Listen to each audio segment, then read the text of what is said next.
Jordan's always on edge, man. Always on edge. Yo, what's going on, everybody? Welcome to the Stochasticcom NBA Deeper Dive presented by Sleeper. I'm Dave Loughran at Lafayette_D, joined by Adam Scherer at Ship My Money DFS. It is Game 7 of the Eastern Conference NBA Finals. Who'd have thought we'd be here on Memorial Day talking basketball? But we are, because the Boston Celtics looking to make history, already clawing their way back down 0-3, tied up, going back to TD Garden. Game 7, got to be a good one. I'm Dave Loughran at Lafayette_D, joined by Adam Scherer at Ship My Money DFS. I believe I've said that once. Now I've said it twice. What's going on, brother? How you feeling today? Pretty good. Looking forward to Game 7 and the series wrapping up, and we get Jokic back. Yeah, seriously. Obi-Wan said playoff Himmy. Yeah, I have a problem. I was telling Josh this morning how I despise the Himmy Butler, or just saying he is him to anybody. Right. Or grown men calling other grown men kings and women queens and stuff. Dude, don't get me started. But anyway, we got a lot to get into. We only got one game, but the prize pools are massive. DraftKings got $200,000 up top for a single game. It shows that NBA is still king.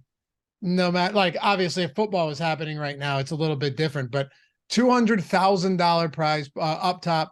What is it? What's the prize pool in this? $1 million? Yeah. Probably. I don't have it in front of me, but 200K to first, probably a million. And it's already filled. Is it really? Yeah. Already, it was 100K to second, too. 100K to second. Pretty crazy, though. Yeah, it's already filled. I mean, that's, dude, $1 million prize pool for a K7 just is filled more than 2 hours before tip off. Yeah. A lot of people have gambling problems. I don't think we should look at it like that. I'd say a lot of people have enthusiasm issues. They just get stoked. A lot of people are probably like me, where like when they go to register, they're like, "Oh, I'm sure I can just build lineups that aren't going to be duped 100 ways," and then they don't, and you chop for like $1,000. Yeah, well, we'll see if we can do that today. Hey, if you haven't done so, hit that thumbs up, subscribe to the channel, leave a comment down below. All that stuff goes a very long way for us. Comment down below doesn't make sense on this show since it's short shelf life, but subscribe, hit that thumbs up. Take a single second out of your day on this Memorial Day weekend, now Monday, and show a little bit of love here on the stream. All right, let's make it happen. So, the biggest thing for me out of the gate, obviously you got Jimmy. Josh and I talked about this at length today. You got Jimmy Butler, you got Jason Tatum. We'll get into these price points. They're extraordinarily expensive today. I mean, very, very expensive. Both of them, if you want to play them at captain on DraftKings, north of 20K. Then you have the Bams and the Jalen Browns, and then just a massive tier break after that, down to guys like Marcus Smart, Caleb Martin, who's in the starting lineup now, Al Horford, so on and so forth. You get the point, the structure of this, the layout of this slate. But what are we supposed to do? And I think we need to start with this, spend a little time. I'm sure Live Before Lock will cover everything we don't cover, which should be fine since we have an hour to talk about one game. What do you make of Brogdon, whose minutes were limited in 2 straight games, and then he plays 7 minutes and 7.5 minutes in game 5, doesn't return for the second half. We already know that he has a partially torn tendon in his elbow, and then doesn't play at all in game 6, isn't even active. Now practice, goes through shoot around, and he's been upgraded to available for game 7, because I wouldn't be shocked if this is, all right, he plays 15 minutes or he plays 7 minutes or he doesn't see the floor. Yeah, I'm there with you. It's really, really hard to come up with any sort of narrative for him to like play big minutes tonight, because you could maybe even do it if he were on Miami and you wanted to say like, okay, game 6, they sat him out. They had a game to play with, but this is game 7. Now he's going to just suck it up and go. It was an elimination game for Boston. Like if he could have played that game, he's playing. And so and knowing that it's a legitimate injury, it's not like it was a sprained ankle. Not that that's not a legitimate injury, but like a sprained ankle, like that can heal in a couple of days and he could just be totally different. Like I don't know a lot about torn tendons, but I don't think that they're becoming untorn in 2 days. So it's really hard for me to think that you're getting a lot of minutes out of him. It becomes more so, is he going to take any minutes away from other guys, or is he just, going to stay on the bench? Like, it's really tough to want to play Brogdon at 5,400, I think, but it still has an impact on, Derek White, Grant Williams, how much those guys play, whether Brogdon plays, 15 minutes or 0. I guess the reason I'm struggling with this so much is because, opening the series, he played 37 minutes, and against Philly, Brogdon had a couple of really impactful games. I'm sure even, game 1 against Miami, they took the loss, but he played 37. He played 26 the game following that. And then his minutes trailed off down to an inactive. So not to rehash all of that, but I guess what I'm saying is, and I guess it's to your point as well, and I don't want to get too tied up in Brogdon, but on a showdown slate, we can't really ignore something like this because every minute counts. This isn't to say like go out there and play a lot of Brogdon, obviously. Plus, he's not particularly cheap despite the injury, despite the limited minutes over the last 3. But looking at this spot, is there any way, and maybe you're not the person to ask, so consider it rhetorical and answer anyway, is there any way that Brogdon can come in and play the regular minutes that he was playing in the Philly series or early in this series? I mean, that's kind of what I was getting to is, I guess the answer is there any way? The answer is probably yes. Like, right. I don't know. He shoots a bunch of drugs into his arm and goes and plays, but like, yeah. it's so hard to think that that's like a remotely plausible outcome given how this series has played out. Like I was saying, it's not like Boston went into game 6 thinking, oh, we have, a little bit of wiggle room. We'll give him the day off and bring him back for game 7 if we need it. Like it was already an elimination game for them. And it's just so hard to think how he goes from not being available in an elimination game to playing enough minutes in an elimination game or in any game that he ends up looking like a good play. You know what his PRA prop is today? Like 9.5. Yeah, 9.5. Some books don't even have it, but others do. And it was at 9.5. Oddly enough, it looks like DraftKings and FanDuel pulled it. And I don't know, this could be wrong. I just thought I'd seen a good amount of it on Twitter. Didn't they get smashed 2 games ago because people were betting Brogdon unders knowing he was hurt and I hammered 7 minutes? Yeah, dude, I hammered the under on Malcolm Brogdon last time out. Ben and I talked about it on the odd shop. It was 14.5. Right. And I mean, that number's fine regardless, but for a guy that was playing no minutes, and sure, you could say we got lucky that he didn't play the second half, but not really. That's kind of what you were expecting, was for him to be limited. Right. Yeah. When the guy with the partially torn elbow doesn't play as many minutes as the books thought he were going to, you didn't exactly get lucky. Right. He also finished with 0 PRA in the 8 minutes that he did play. Right. But yeah, I don't know. I mean, if he doesn't play, does that just mean that we should be getting to more Grant Williams? Like, if we're assuming that he plays very limited minutes, if nothing at all, even though he's active, or even like 17 or 18, let's play this out and knock this out early. And then we can get into the more, pertinent stuff. What does that do for Derek White and for guys like Grant Williams? So I don't think it has a major impact, especially if you're just assuming like 14 minutes, maybe. Mm-hmm. I don't think it has a major impact because it's not like you're taking 14 minutes from any one guy specifically, but it does just cut into the expected playing time a little bit of guys like Derek White, Grant Williams. But even in the games that Brogdon has played, albeit limited, 7 minutes 2 games ago, you still got 27 minutes from Grant Williams. He closed in garbage time, so you got a couple extra minutes there. Derek White played 37, didn't play garbage time. 3 games ago, Brogdon played 17 minutes. You still got 29 from Grant Williams. You only got 27 from Derek White in that one. You got 35 from Smart. So like, I think it makes the playing time a little bit more volatile for really that trio, but it still doesn't make any of them look massively different. It just makes them look riskier from a playing time standpoint than they would be if Brogdon weren't playing. Have you seen?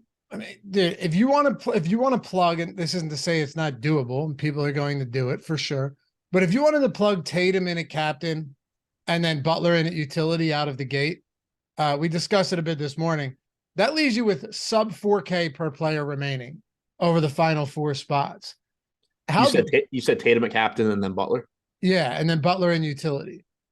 It gives you $3,900 per player for the final 4 spots. I mean, in a game 7 where we know that most of these players are going to be playing big minutes, but not the cheap guys.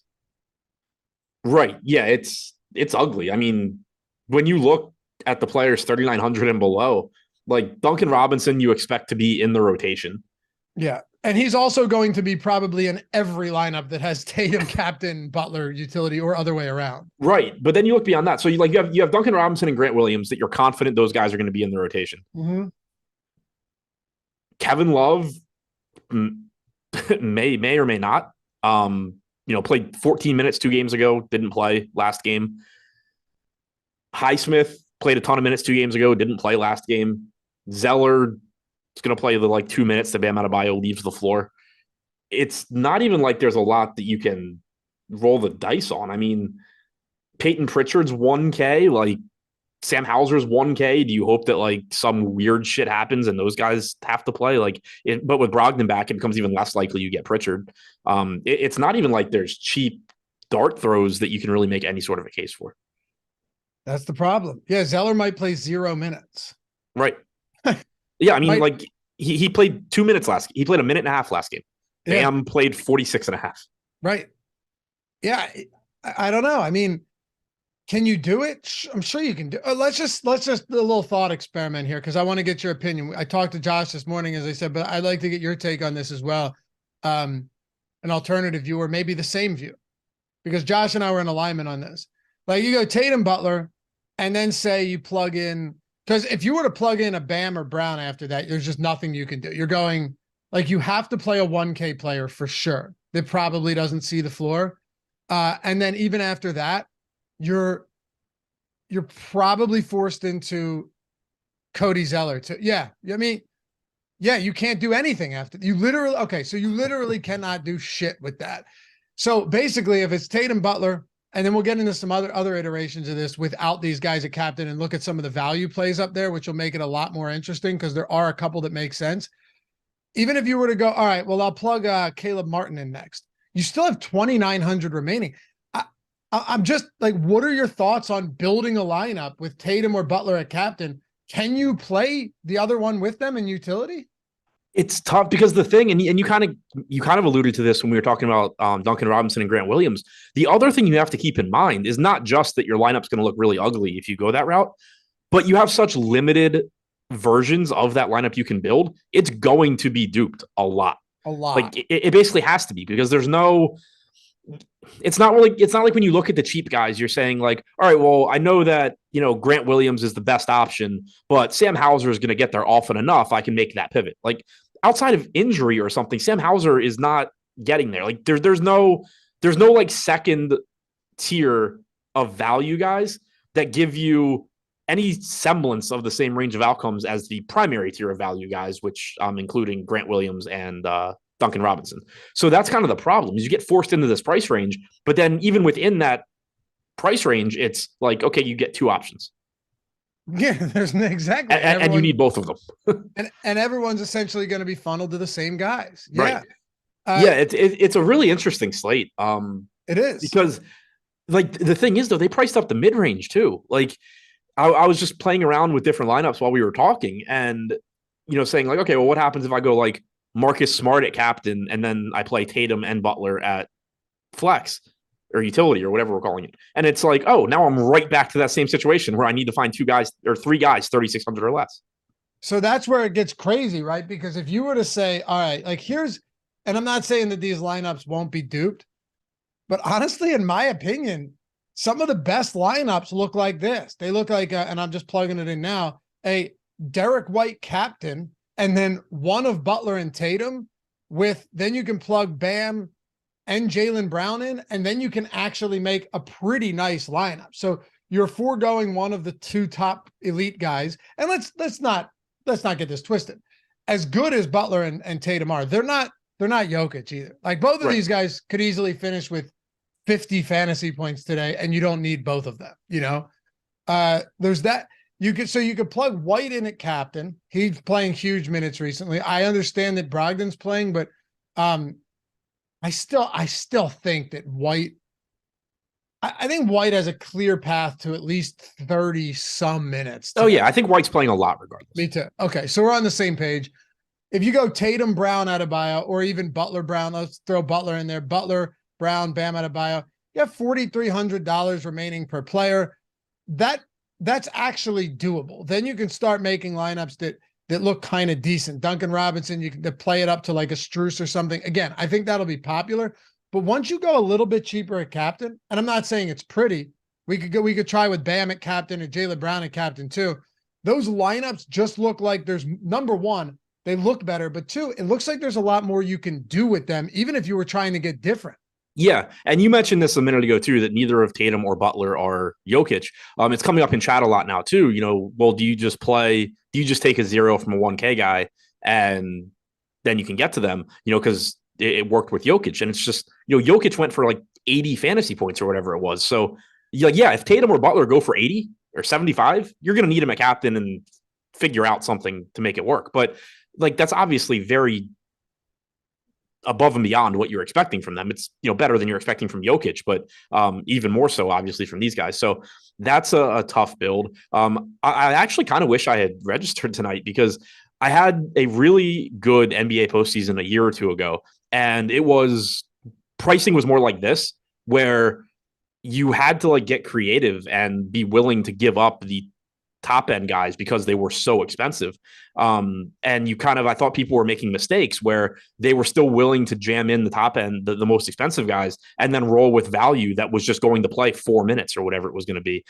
So I thought it created a really big edge, and then pricing just hadn't really been as difficult for a lot of this postseason. So I think the pricing is really interesting. Like you were saying, you can make, and it goes with what I was just saying, you can make really good sort of like mid-range lineups, for lack of a better phrase, if you are willing to get away from one or both of Butler, Tatum. Like I had said that if you were to go Marcus Smart at captain and then you go Butler and Tatum, you're still looking for an average of 3,600 for 3 roster spots. But let's say you go Marcus Smart, you go Butler, but you give up Tatum and go to Jalen Brown. Just that difference from Tatum to Brown is 5,200 per position, which is just so much more workable. Absolutely. Yeah, and even with the to your point with Jokic, the couple showdown slates we had with Denver and Phoenix, you had Durant and Booker on the other side that were doing literally everything for that team. And then with the Lakers, you had somebody like Anthony Davis on the other side who also had a few of those monster games where the zero came into play. Let's not forget, Anthony Davis in that game 1 where Jokic went ballistic, I think it was game 1, Anthony Davis was the optimal captain. Yeah, and that's a good point too, is you had the other, huge guys. Like not only was Jokic going off, but you had Devin Booker scoring 1 million. You had Davis scoring 1 million, obviously different series, but so like from a standpoint of taking the zero, you may not even need it to just be a slate where like Butler goes for 65, 70. You might actually need both of those guys. That's what I mean. Yeah, exactly. Right. Yeah. Yeah. And we saw that multiple times.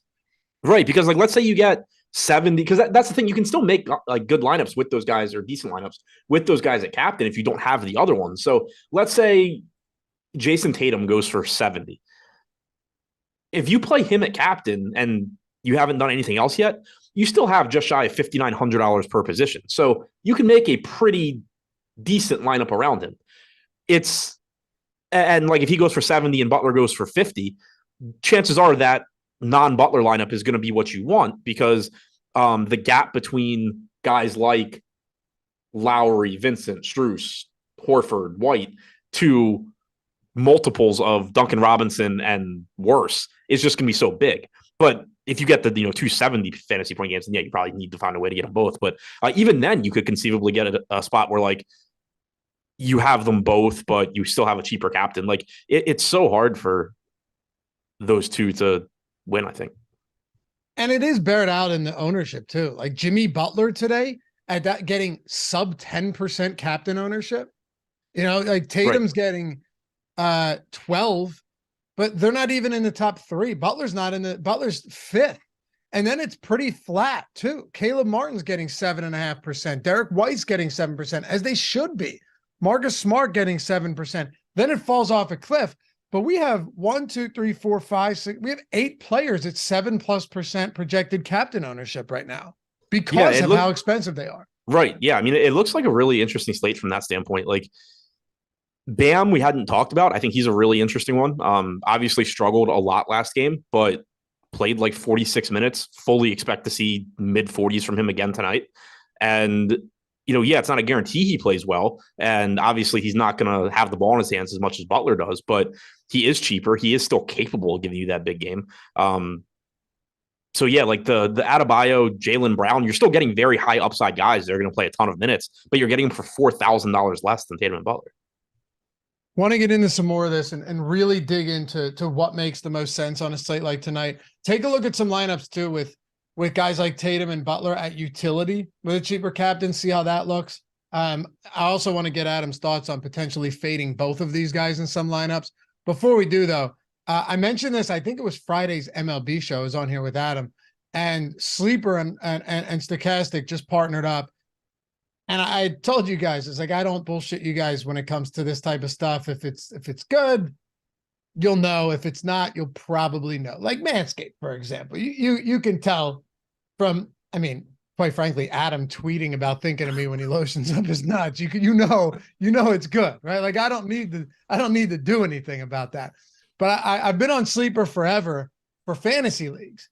And I'm like, let me check out the pick'em, right? Let me check out their picks thing. Now, unfortunately, in Pennsylvania, I can't do picks on any of these sites because it's a legal betting state, but there's a ton of states out there where betting is not legal. And this is not only the next best thing, the second best thing, it's really good, man. I went over there and I go, okay, so everything looks good, right? It's clean. That's the first thing. Because you go on some sites, if it looks bad out of the gate, even if it's a good product, your first thought is going to be, okay, this stinks. Second, I go, all right, they're doing the 100% first match deposit bonus up to $100. So what makes them different? That's my first thought. Like, does anything make them different that would make me want to play there? The answer was a resounding yes. First of all, they have a free square today. Derek White over a half a point, and they don't do that every day. So if there was any time you were going to sign up, should be today. Take advantage of the free square. $25 entry. You can get into that. All right, max 25, but still, here's why that's even more wild in a second. Use the link in the description and in chat if you're not at Sleeper yet. When you see it, you're going to see what I mean. Like, it's actually sick. But they have dynamic pricing, dynamic payouts. And I go, okay, what is dynamic payouts? I had no idea what that meant. We had something written up in the reads, and I was like, all right, I'm actually more confused now. So I go and I look for myself. And what I see is that they've essentially found a way to attach juice to this, but in a good way. In a way where now 80% of the props where you see at other pick'em sites, like there's probably 80% of props that other sites can't even use because the juice is so heavy. So either they have to shade it up, or they have to move it up to like remove the hook, or they have to do a bunch of other stuff. On Sleeper, what they've done is when you take the over or the under on these, they just attach the multiplier to it. So it could be like over 5.5 strikeouts for whoever, Sonny Gray, because he let me down today. And the over on traditional books is -150. So it would be like 1.8 if you wanted the over, or I'm sorry, it'd be like 1.2 if you wanted the over. And if you wanted the under, it would be 1.8, 1.9. So you actually now can go in and take home run props. You can grab double plays. You can grab triple doubles. You can do stuff outside of just the straight over or under, pretty neutral juice on both sides. That is awesome. And that, honestly, I said this last week. I think other pick'em sites are going to soon make the change to what Sleeper's doing. In my opinion, it is a game changer with the way that they're now able to offer a wide variety across the board for every sport. And now they can add stuff that might be plus 500 on another site that other places can't add. Check it out. I'm telling you, it's awesome. Link in the description and in chat. Oh, and how could I forget? You can also 100x. So they now have it where it's set up. You can play as many legs here as if to 100x. That's the highest multiplier, but you can 100x. So if you're up for it, there's a lot of ways to get crazy over there at Sleeper, but also ways to make money and play on a place that I think is going to revolutionize the way that these are done with this dynamic payout. So link in the description and in chat if you want to check it out. Get in today because the Derek White free square over half a point, free square. That's all you got to do. And get your first match deposit bonus up to $100, literally double your deposit out of the gate. All right. So what are your thoughts, Adam, on fading both Butler and Tatum in some lineups? I think it's risky, but I think it can work out because of how big the gap is in salary. And when you think about how the game plays out, it's not the most likely way, but it's not inconceivable that Jalen Brown is the leading scorer for the Celtics. It's not inconceivable that Bam has a bigger game than Butler. Neither of those things are likely, but there is at least a second option that can do well. But those second options are also $4,000 less. So, if you don't play either of those guys, so let's say Jalen Brown captain, Bam Adebayo first guy in at utility, you have $6,800 left per position. You can play anything else you want. If you're excluding Tatum and Butler, the two most expensive guys after Brown and Bam are Smart and Caleb Martin. You click those guys in, you still have $6,200 per position. Like, the only combination you can't do would be Horford plus Derek White. But if you flip like Adebayo to captain and Jalen Brown to utility, you still can't do it. But the point is, you can get to basically, if you're willing to fade both of those guys, you can play almost any combination of players that you want. By the way, how about Nick Nurse going to Philly? I mean, I like the upgrade. I still don't think you can win with Embiid, but we're on the same page there, dude. Yeah. I've been saying that a long time. I mean, I think the only chance the Sixers have in this window is if Tyrese Maxey becomes an absolute star. Probably. I mean, he needs to become, and I know they're not the same archetype of player, but he needs to become similar to a Tatum in the sense that he can go unconscious and knock down 7 threes on 7 straight possessions in a big minute. Right. Moment. Like, I'm not even sure becoming Jamal Murray works.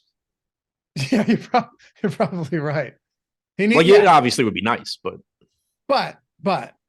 Nick Nurse going to Philly is by far a significant upgrade. Yeah, I am very curious to see what breaks first, his rotations or Embiid's knees. Yeah.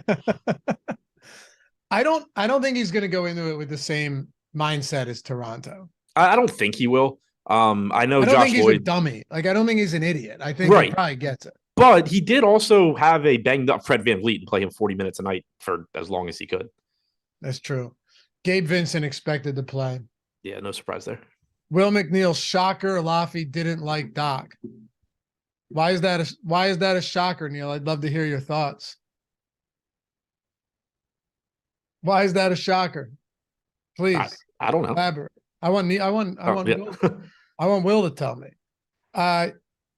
Yeah, no, I mean, I don't think Doc Rivers is. Listen, the guy has he has a long track record of not being able to come through in big spots. Yeah. Like a really long track record.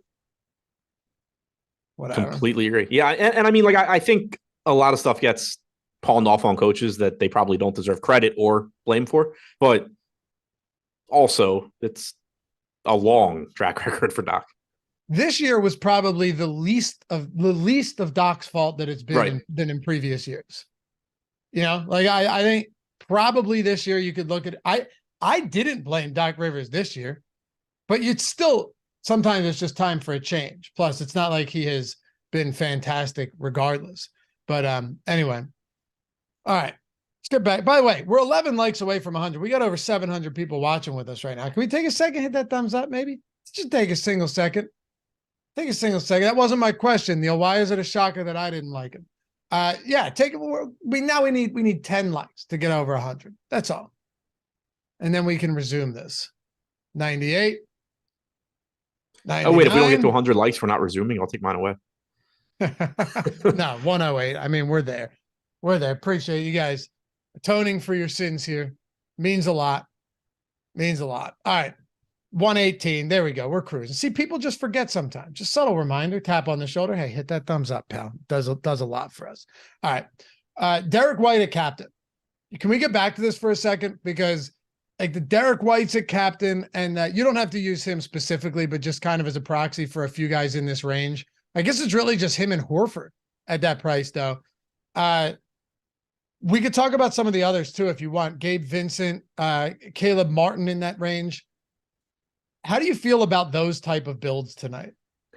I like it because it gives you a lot more flexibility. So it's the opposite of what we were talking about. If you go, Butler or Tatum at captain and then try and get the other one in, how you're forced into that very confined range of value pieces. I mentioned if you go Brown at captain with Bam, you can get almost every version, like any version you want of players. If you go like Derek White at captain and fade Tatum Butler, you can literally play just down the list any combination you want, and it's just going to make it easier to not be duped as many times on those lineups because there's just more choices. But also, like, obviously you don't have to just say you're not playing Tatum Butler. If you go White at captain and then you go Jason Tatum, you still have 66.50 left per position, so there's a lot of flexibility there still, where like within the mid-range here, these teams are kind of weird in that like there's such a clear hierarchy at the top where Jimmy Butler, is number 1 on Miami, Tatum's number 1 on Boston, Brown's number 2 on Boston, Bam's number 2 on Miami. And then everything else becomes like, I have no idea game to game who's going to do what. And so all these guys being priced together just creates a situation where you can just mix and match a lot. And that's pretty appealing, I think, on a slate like this, where you know that a bunch of guys in this range are going to get significant opportunities based on playing time, but there's going to be a lot of volatility. Maybe you can attack guys that are getting a little bit less ownership, like looking at our utility ownership projections right now. It's pretty flat, but like Marcus Smart, for example, getting 32% compared to Caleb Martin at 40%, $800 price difference. If you're going one of the cheaper guys at captain, it doesn't become difficult at all to get Smart over Martin, for example. Right. Yeah. Looking at this slate, I'm trying to think of, are there any guys that are getting very little captain ownership? If we're talking now, because again, $1 million tournament, 200K up top, 100K to second, you're going to get duped, a lot of ways. Of course, you could do things that won't be duped as much, but still 7% Derek White at captain. That's still a lot for as large a field as we have, right? 7.5% to Caleb Martin, Derek White, 7% to Marcus Smart. That's significant enough. I'm pretty sure I know your answer, but I'm going to ask anyway, because I'm sure people in the chat are wondering as well. Do you think there are any guys after that massive break in ownership that drops down to below 3% at captain? Do you think any of those guys are viable? Like potentially if Duncan Robinson gets hot and ends up just playing 27, 28 minutes and rattles off 6 threes, are any of these guys at captain in a game, no less, with a 204 total? So very low total. Any of them viable to you? I mean, yes, Grant Williams, Duncan Robinson, both viable in that they're cheap enough. If they were to go nuts from 3, then, you can obviously build very strong teams around them. But the guy that actually interests me the most would be Robert Williams, 0.2%. He's just the kind of guy that I always come back to in spots like this where he's cheap, he's low owned. You're not expecting a ton of minutes, but the Celtics have been effective with him on the floor. He has played well. If he just manages to get 22 to 24 minutes like he did a few games ago, there's clearly a path to him being optimal at captain because of what it allows you to build around him, and he's a good point per minute guy. So he's really interesting to me at 2%. Again, I think Grant Williams or Duncan Robinson could work. I don't hate the Max Strus idea. He's pulling 1% ownership. That you're dependent on how he plays to a large extent, but that's not the worst thing in tournaments, because if he plays well, he can take more minutes. We're continuing to see Strus and Duncan Robinson not overlap too often. They did play alongside each other for around 4 minutes 2 games ago, but generally you're seeing Robinson or Strus on the floor.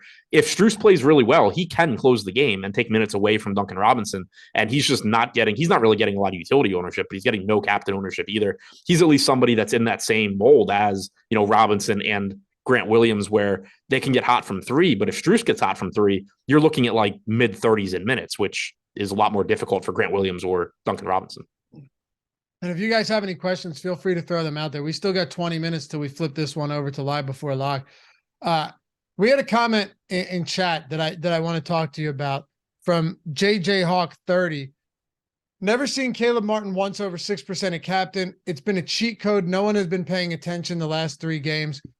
How much of that changes now, though, that, we expect him to start again, and we saw the minutes that he played last game, and I will point out, though, to Hawk's point, he's not exactly cheap either. You're not exactly getting a considerable discount on Caleb Martin, but at the same time, he played 41 minutes, closed last game out again, 41 minutes last game, and now you're going into game 7. I think it's at least reasonable to say that he's on some people's radars now.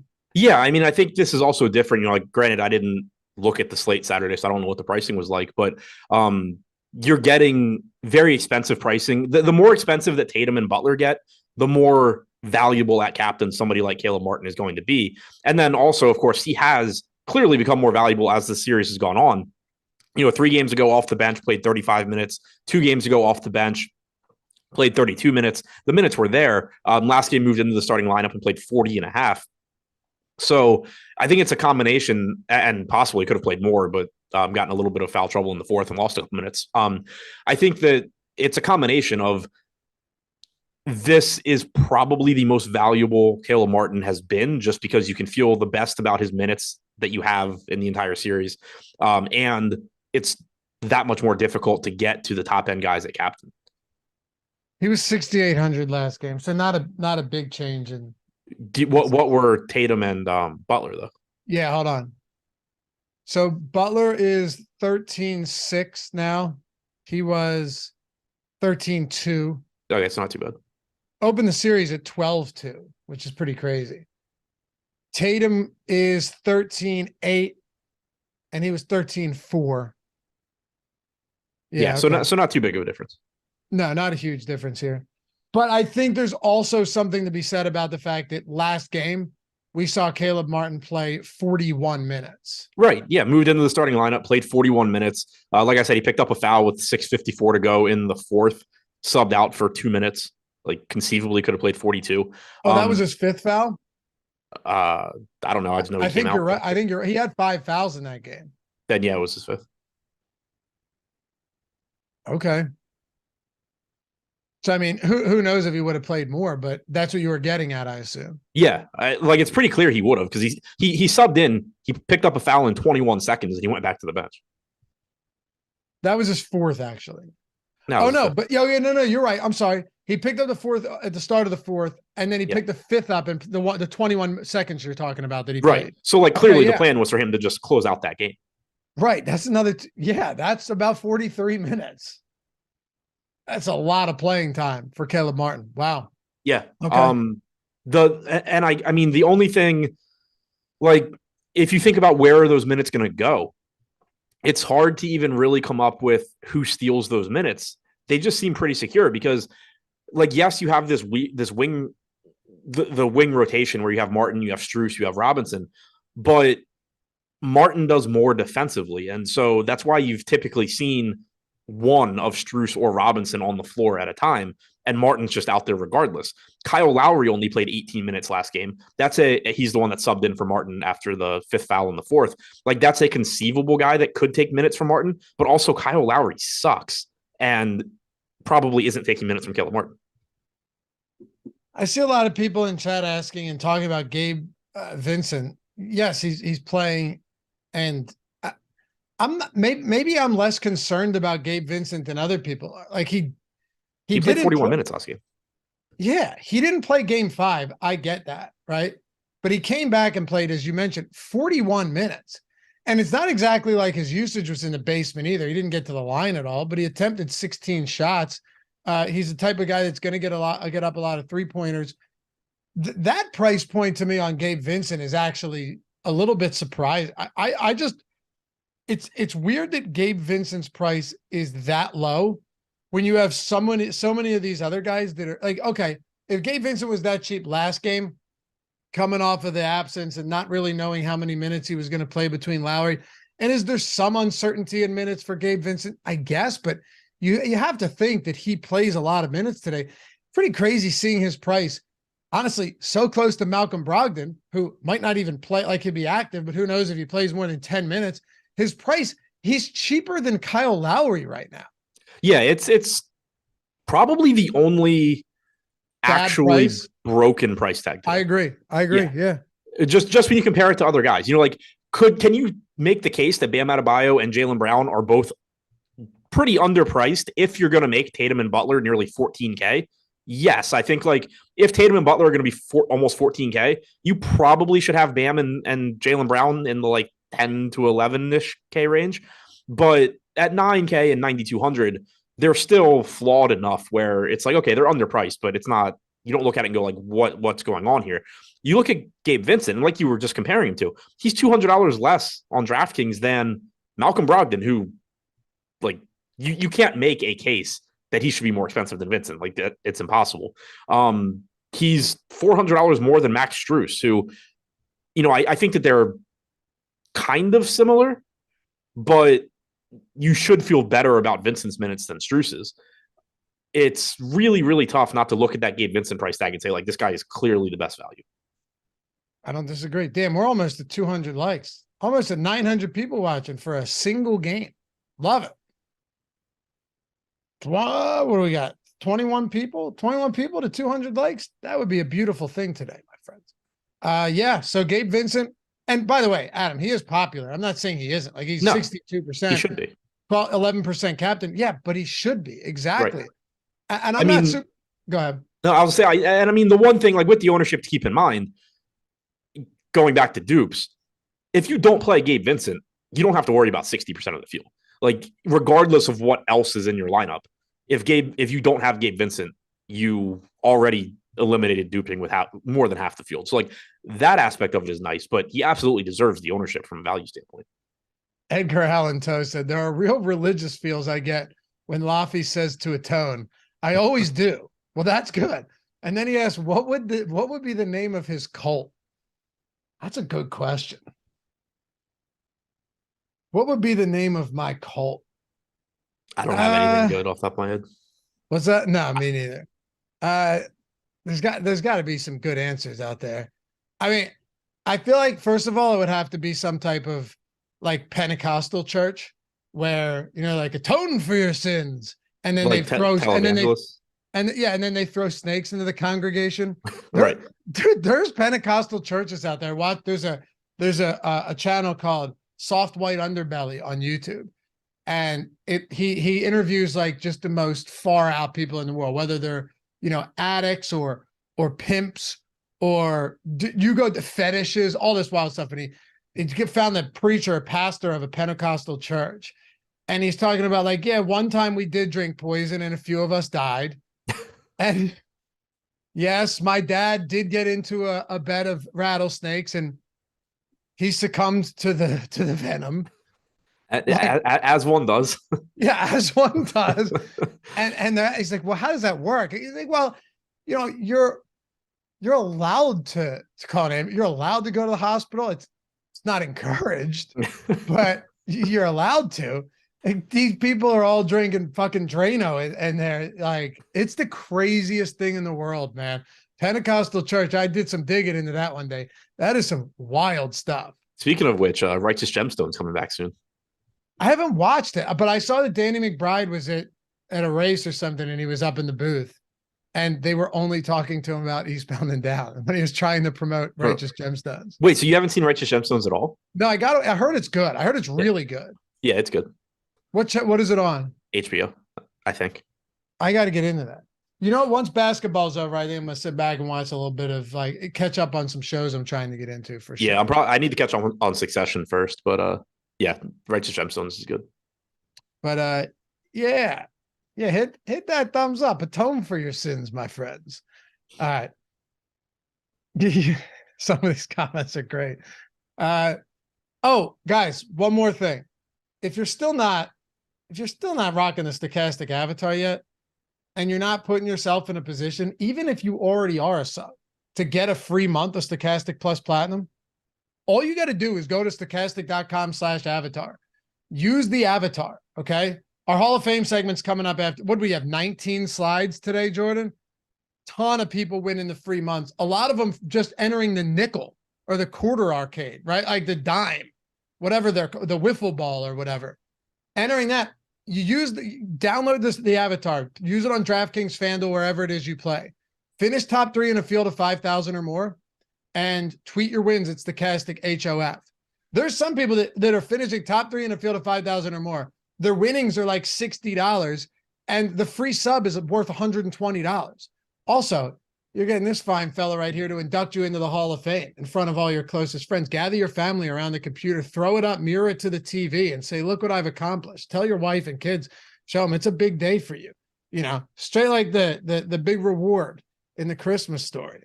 Gather the family around. This is your leg lamp, my friends. But in all seriousness, stochastic.com/avatar, rock that. If you're not doing so yet, put yourself in a position to get a free month. Or if you're looking to get a little leg up on the competition, Lineup Generator, MLB Lineup Generator right now is half off for the first week. It's $4.48. $4.48. You can create stacks. You can create as many type of stacks as you want, whether it's 5-2-1, 4-4, 5-3 stacks, or just create all stacks and let it rip. Save as many lineups as you want, discard as many as you want, go through it. We're already taking the bad ones and throwing them out. We're only giving you the ones that project like, what is it, top 1% optimal or something, you can see the projected ownership, how chalky or contrarian it is, see the projected optimal percentage on all of them, upload them to CSV, or do it on your phone because they're optimized for mobile. So yeah, $4.48 for the first week. Even if you're only playing $2 a day, it's still going to cover costs. And then you have one decent win, and now you're free rolling on that, and you stick with it because you love it. So there's nothing to lose if you're looking to get in and check that out. Give it a test drive. Lineup generator and the Stochastic Hall of Fame link, both in the description. All right, we got about 9 minutes to go here. And Cloud LLC Adam says, why do I feel like Vincent is a noob play? Ankle re-injury incoming, and Lowry is the nuts play. With that being said, Vincent 100% captain in my. Okay, so I see where you're going with that. I didn't read that all the way out. Here's my issue with that. On one hand, I'd go, yeah, you kind of got a point. Like, he could re-aggravate that. He's been in and out of games all postseason, and Lowry would be the right pivot. The thing that sucks, though, is Lowry was terrible in that game without Vincent and didn't even play as many minutes as I thought. I didn't even play nearly as many minutes as I thought he could with Vincent off the floor. Yeah, he only played 30 minutes. So yeah, I mean, to answer that, like, Vincent is pretty clearly the best value. That's just how it is. There is still variance in basketball, and everybody's aware of how good of a value is. So, like, if you want to play the angle where it's just like, okay, well, what if he plays poorly or gets hurt or whatever? Like, yes, Lowry is the right guy to go to, but to your point, 30 minutes in a game without Gabe Vincent is not exactly what you're looking for. Then 18 minutes last game, it's still pretty risky. And it's not like Lowry's not getting any ownership. He's still pulling 18%, 20% total. So he's getting about 1/3 the ownership of Vincent. Right. Oh, yeah, sorry, I was looking on FanDuel. On DraftKings, Lowry's at 13%. He's got 13. Less than 1/3 of the ownership. Yeah, he's like 1/5 on DraftKings. Would you take any shots at captaining him or like, I mean, the whole Brogdon thing, man, it just really throws me for a loop. 0.1% captain ownership. So no one's going to be playing him at utility or at captain. Is that enough for you to say, maybe I'd like to get a little bit over the field on him? Or is it still just such a precarious spot that you don't want to go there? It's tempting just because of the format, a top heavy $200,000 to first. I think there's basically no chance that Brogdon plays a ton, but I wouldn't say it's 0. I probably wouldn't get to it. Most likely the way that it would play out is I look at the ownership and I'm like, man, this is tempting because, like, does he have more than a 1% chance of playing like 22 or 24 minutes and being comparable at least to guys like, from a production standpoint, to guys like Lowry? Probably. But I think I'd also have a lot of trouble getting there. And if it plays out, I would just feel dumb for not doing it. But I don't think I would actually go there. We got Live Before Lock coming up in just a few minutes. Let's hit this super chat from Luke Stone. What do you like better? Brown at captain, Jimmy at utility, or Bam at captain and Tatum at utility? I think for me, Brown and Jimmy. Yeah. I mean, both are totally viable, though. Yeah, they're both perfectly fine. The reason I lean Brown and Jimmy is they both could have the ball in their hands all game and be the primary guy. Like Jimmy Butler, obviously, you're expecting it to be Tatum for Boston, but at least Jalen Brown can be that guy.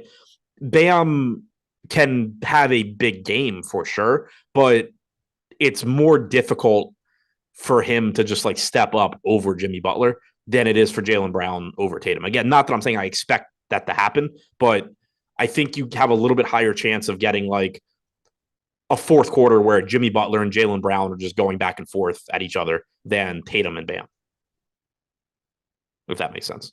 Yeah, it does. If you were a cult leader, what type of cult leader would you want to be? Would you be like a Jim Jones or like a David Koresh or a what was it? Bogna Rashi? What was his name? Rajneesh?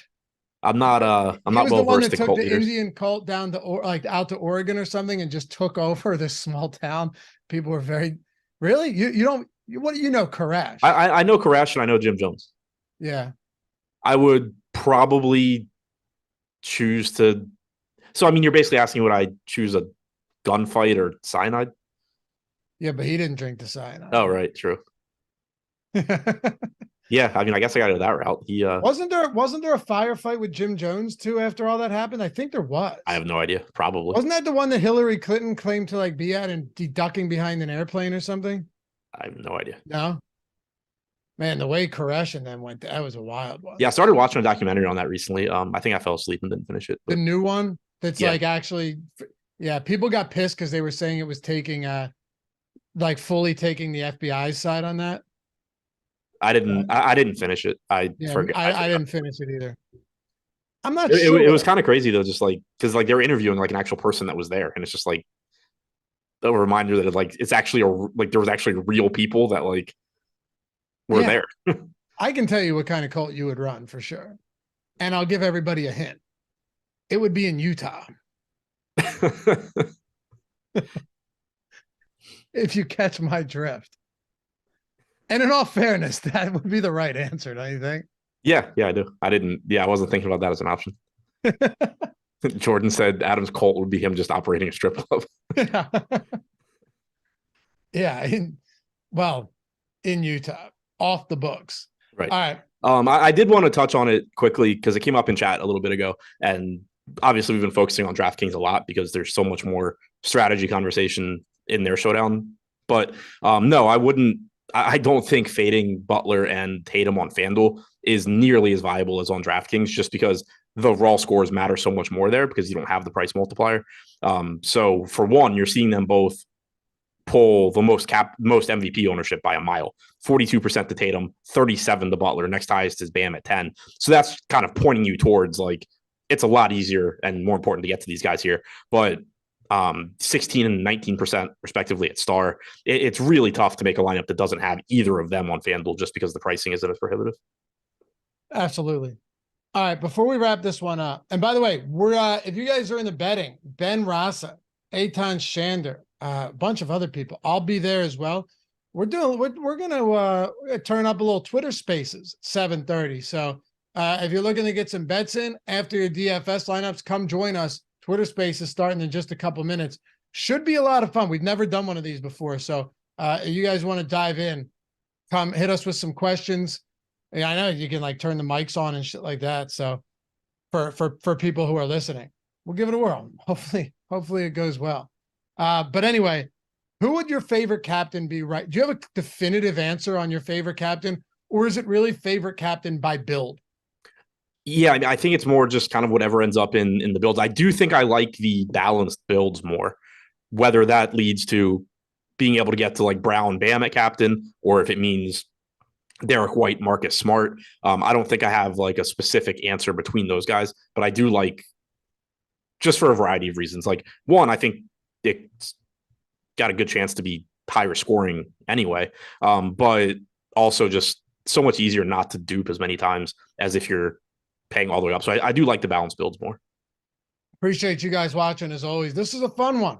We got 1 hour up and down, live before lock coming up next. Greg and Eric, right? Jordan, Greg Ehrenberg, Eric Lindquist coming up next. Man, Greg's showing off his fashion sense the other day on Twitter. You see that?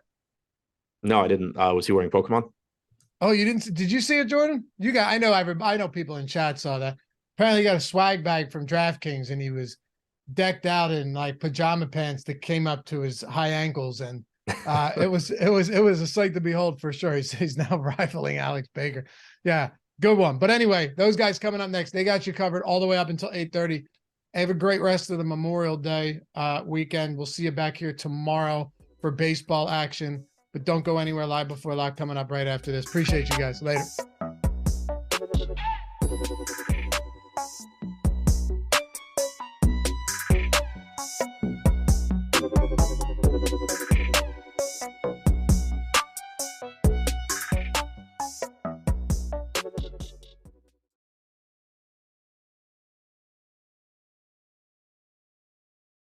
Yo, it's that time of week again. Yeah, here we go. Inducting new fine people into the Stochastic Hall of Fame and dishing out this week a ton of free Stochastic Plus memberships, $120 value.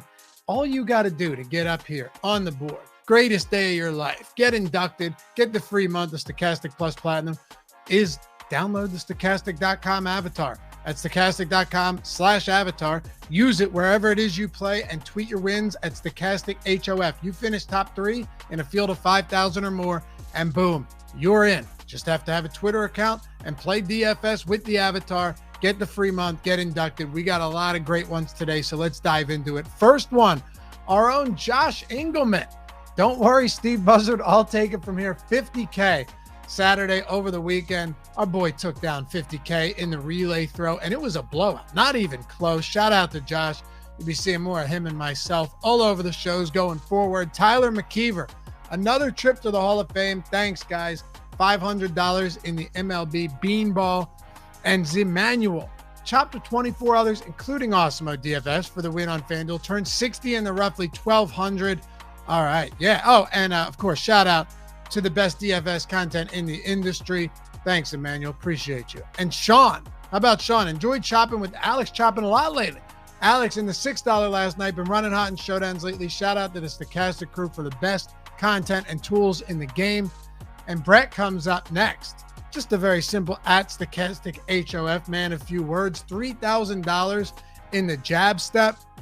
And how about Crash Money? He's been up here a bunch lately. Turned 80 in the 600 with first place in the pinch hit and third in the wiffle ball, thanks to the whole Stochastic crew for great tools, and to EMAC and Terry McBride for a great show today, and NewsGod for great customer service, getting me going on baseball. Guys, just going out to everybody. A lot of love for everyone here. Jay, hey team, won this on the 511 slate. All lineup generator. Yeah, love to see that one. One entry, third out of almost 11,000, $2 in the 750. Using the MLB lineup generator, as you guys know, 50% off for your first week, less than $4.50 for the lineup generator for your first week. And we got Justin. Sometimes you don't hit for weeks. Sometimes all the projections, stars align. Nice 3-day MLB showdown heater. Couldn't do it without Stochastic. Yeah, dude. Awesome heater right there. Looks like you're back in the black, my friend. Jorn, woke up to a bink. Thanks for the advice, fellas. $500 in the MLB pinch hit on a $25 entry. And Matthew Bellman, back-to-backs from Bellman. MLB contributor here at Stochastic. Dude's just been absolutely raking. Yay baseball, 100K, 60K. Now, of course, guy's playing a decent amount in these entries, but he can because he wins a lot. Just like FanDuel has been decent as he shouts out Player Q DFS, our own Neil Orfield. Another $100,000 win. The screenshots for Matthew have been absolutely insane lately.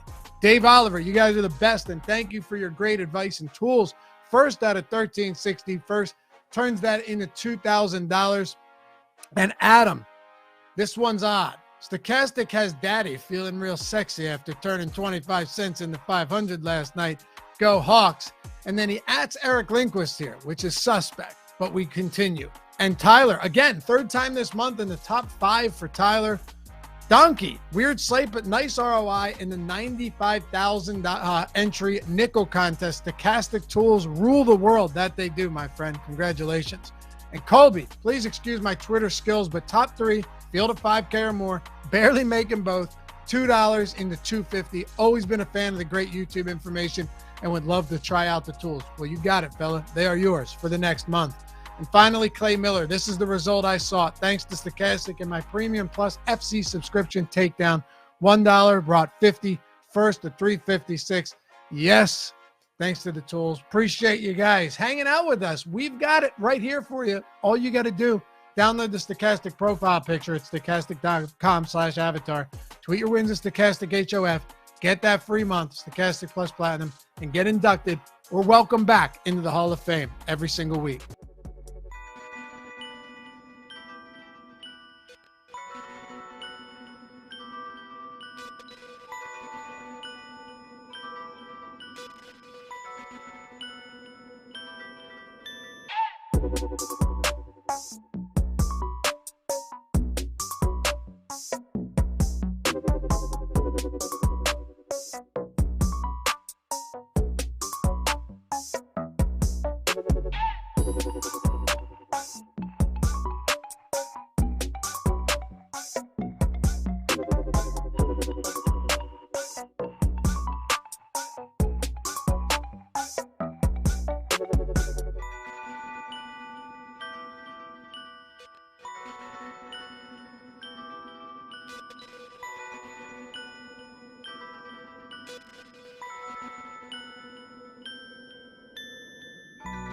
-2.5 today.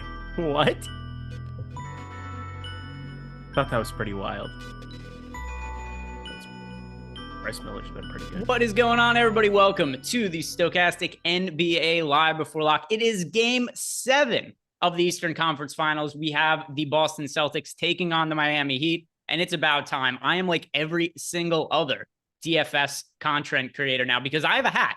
It is Memorial Day, so DraftKings sent out Memorial Day swag bags to make sure everybody looks cool. And look at this. I got a hat. I'm pretty excited about it. I've never had a hat before. Never had a hat to wear on shows. I do now. Eric, what do you think? I mean, nice hat, Adam. What are we doing here? Just trying to be cool like everybody else and retweeting the link for how the is show. How is this Memorial Day themed? Because it's the beach. What? It's supposed to be a beach hat, I think. I don't know. Does it come in men's? No, absolutely not. It only comes in this and Tyler Hero. That is it. Those are the only two ways the hat comes in. This is the only version of it. Man, you're not even going after your guy, Jimmy Butler. I feel like you've been very kind to Jimmy Butler throughout this series because he keeps playing basketball. Doesn't screw you over. It's not a meaningless regular season game. He has kind of been shit in this series, though, on the whole. He's not shooting the ball well from the field, shooting 41%. He kind of sucked last game. If he sucked less, the Heat would already be in the finals right now. But we'll see what ends up happening today. I do think we're going to see a ton of Can you minutes. Please take the hat off? I can't do this. I can't do an entire show. We are wearing this hat the entire show, probably forever. Probably forever. I'm not sure the hat will ever come off. Gilligan sounds good. Yeah, I don't have to worry about getting sunburned while I'm wearing this hat either. You don't have to get worried about sunburn because you've left your house one day in the last 2 calendar years. Yeah, but sometimes the windows are open.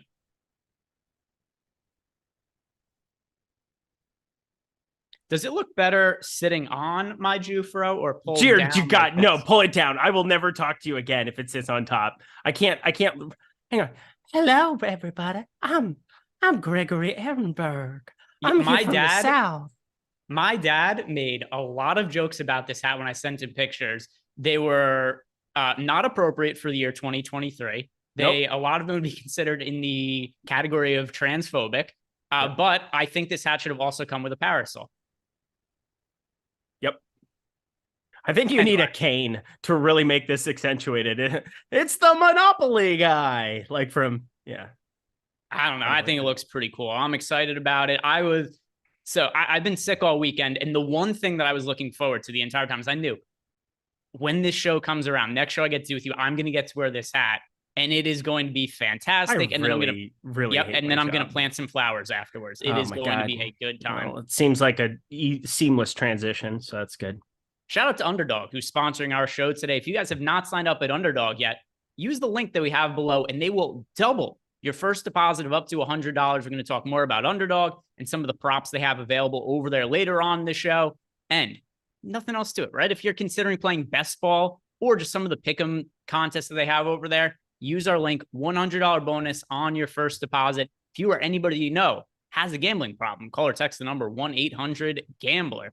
So right off the bat here, I want to ask you, Eric, because this is a Game 7, and we also saw these teams play Game 7 last year against each other. How much are you looking at the minutes that the core players played last game to inform some of your decisions for tonight's game? It kind of depends on the way you're looking at it. Obviously, the huge change between both rotations is the fact that you at least get an active Malcolm Brogdon. Now, what we do with that, I think, is going to be very interesting. And one of the only places currently that still has props sitting up for a Malcolm Brogdon in the pick'em department is Underdog Fantasy, where it's only 6 points. They took 9.5 PRA off the board. And I think that that's a pretty interesting, kind of a pretty telling sign of what we should be expecting for minutes. Because I find Underdog to be pretty sharp to a certain extent. And like they are the foremost news authority, but yet I think there's a really difficult chasm we have between Derek White and Malcolm Brogdon, figuring out what those minutes could look like. Now, Boston, they're massive favorites here compared to what you would expect for a Game 7. You know, anytime you're at around 7.5 points or close to minus 300 on the money line, those are good things. But like, I don't know what to expect out of that kind of issue. And then on the Miami Heat side, the road team, we're looking at interesting minutes where it could just be complete heat check central. Like Duncan Robinson went nuts in the fourth quarter, found himself closing that basketball game to a certain extent. Max Strus, we've seen his minutes very variable based on how he's shooting a basketball. Like there are a lot of questionable things. Like normally by game 7, you have a pretty good idea of where the minutes are going to land. I don't think I really know where the minute's going to land for some of these guys. So we have to make some informed decisions. Do you have any kind of a read on either of those? For Brogdon, I find it unlikely he plays much. So at least for DFS purposes, I can't roster him, right? Because we have seen him play the last time he was the last time he was active, he ended up playing, 4 minutes, right? Because he was just not there's nothing that should have changed from now until those last couple of games. He's got ligament injury. That's not going to heal over the course of a few games. So the way I'm looking at this is Brogdon's last 3 games. So he sat out last game. The game before was actually 8 minutes he played. For that 16 and a half, for that 18 and a half. And he was terrible in all those games. He was not effective at all. I think there's a chance that he plays 0 minutes and he's just kind of an emergency player. But I have him in. I gave him. I think there's also minutes. Like 4 minutes he could play defensively where he could come out and try to be a nuisance for 4 minutes, give Derek White a second off. Don't have to necessarily use him. It's not like Grant Williams is some offensive stalwart sitting in the corner, knocking down threes repeatedly. Like, there's definitely an opportunity for Malcolm Brogdon to see the floor. So for underdog fantasy purposes, I wanted to at least throw that out right out of the gate. Like this Malcolm Brogdon thing, I think is a pretty interesting short. Find it very difficult for 7 points to be the thing that ends up burning me on this slate. Yeah, not somebody I'm going to be rostering, which I think is really the overarching point here. You and I on the same page is it's tough to know what to make of Brogdon's minutes. It could be 0. It could be 12. It could be 16.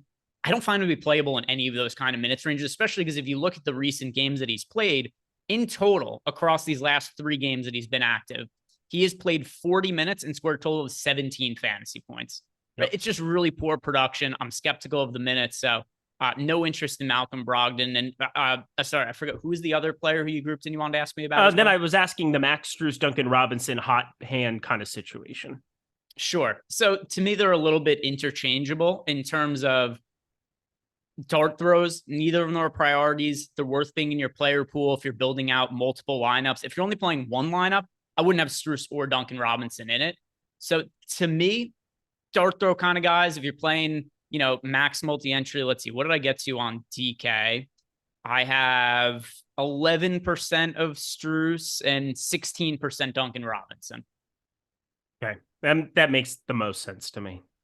No priorities. And by the way, Kyle Lowry goes in that same bucket as well. I don't know what to make of Lowry's minutes. Lowry's playing time has been that's all over. What I'm getting at. I mean, Gabe Vincent came back and looked really, really good to a certain extent. Obviously didn't score the ball a crazy amount, but like defensively and for Eric Spoelstra purposes, they want Gabe Vincent on the floor a lot more. And Kyle Lowry just kind of fell out of favor where he wasn't really all that effective. Defensively, he's not going to add a whole lot. He's 48 years of age or whatever the hell he is at this point in time. He's a lot older than you think. 38, I think, is actually the actual answer to that. But I feel like Kyle Lowry is somebody that, I mean, so many pieces from the Miami side where also they could be grappling at straws where if they end up down 12, down 15 in this second quarter really quickly, which I could totally see, they're going to throw maybe Haywood Highsmith out there. They could throw Kyle. There's a lot of ways on the Miami side where you got to kind of take shots on some of these dudes if you're playing large field tournaments. By the way, shout out to, who was it in the chat? It was Daniel. Here it is. Daniel Principal was saying, Greg, you look cool in the hat. Thank you, Daniel. That's a very astute observation. Fucking terrible I take. appreciate it. Nope. Yeah. Good question. If anybody was curious how SPF works, DM me on Twitter. I'll have an explanation for you. Is that from Is that laptop screen resistant? Is that what you're looking for? SPF? SPF 2 or something like that? No. You want the higher number. You want the higher number of SPF. You want the SPF 200. No chance of sunscreen. You want to get protected against that radiation, especially when the windows are open during the summer. Anyway, or under here, I've got lights on because this is a studio setup, apparently. So, can't be too safe. Hat helps. So where I really think did you just hat tip? What did you just do? Yeah. No, I'm yes and no. It was a hat tip to that hat. I hate it here. I'm just trying to be safe. It's great. The sun is still out here. I don't want to get sunburned doing this show. So the other thing too about the minutes, right? So I agree with you. Some of these role players, it is kind of hard to know, but I'm not prioritizing any of them. They're just interchangeable pieces. Here's the strongest stance I have. Jimmy Butler, Jason Tatum, Jalen Brown, Bam Adebayo. I think all of them play nearly the entire game tonight. Yes. And that I feel agreed. pretty good about. And that is the thing that I'm taking from game 7 of last year more than anything. If you look at game 7 last year, same exact two teams playing in the Eastern Conference Finals. Jimmy Butler played 48 minutes. Yep. Bam Adebayo played 46. Jason Tatum played 46. Yep. Jalen Brown played 44. Should we expect the same minutes out of them? Because I projected them a little bit below that. I didn't project Jimmy Butler for 48, but I think there's a good chance he will.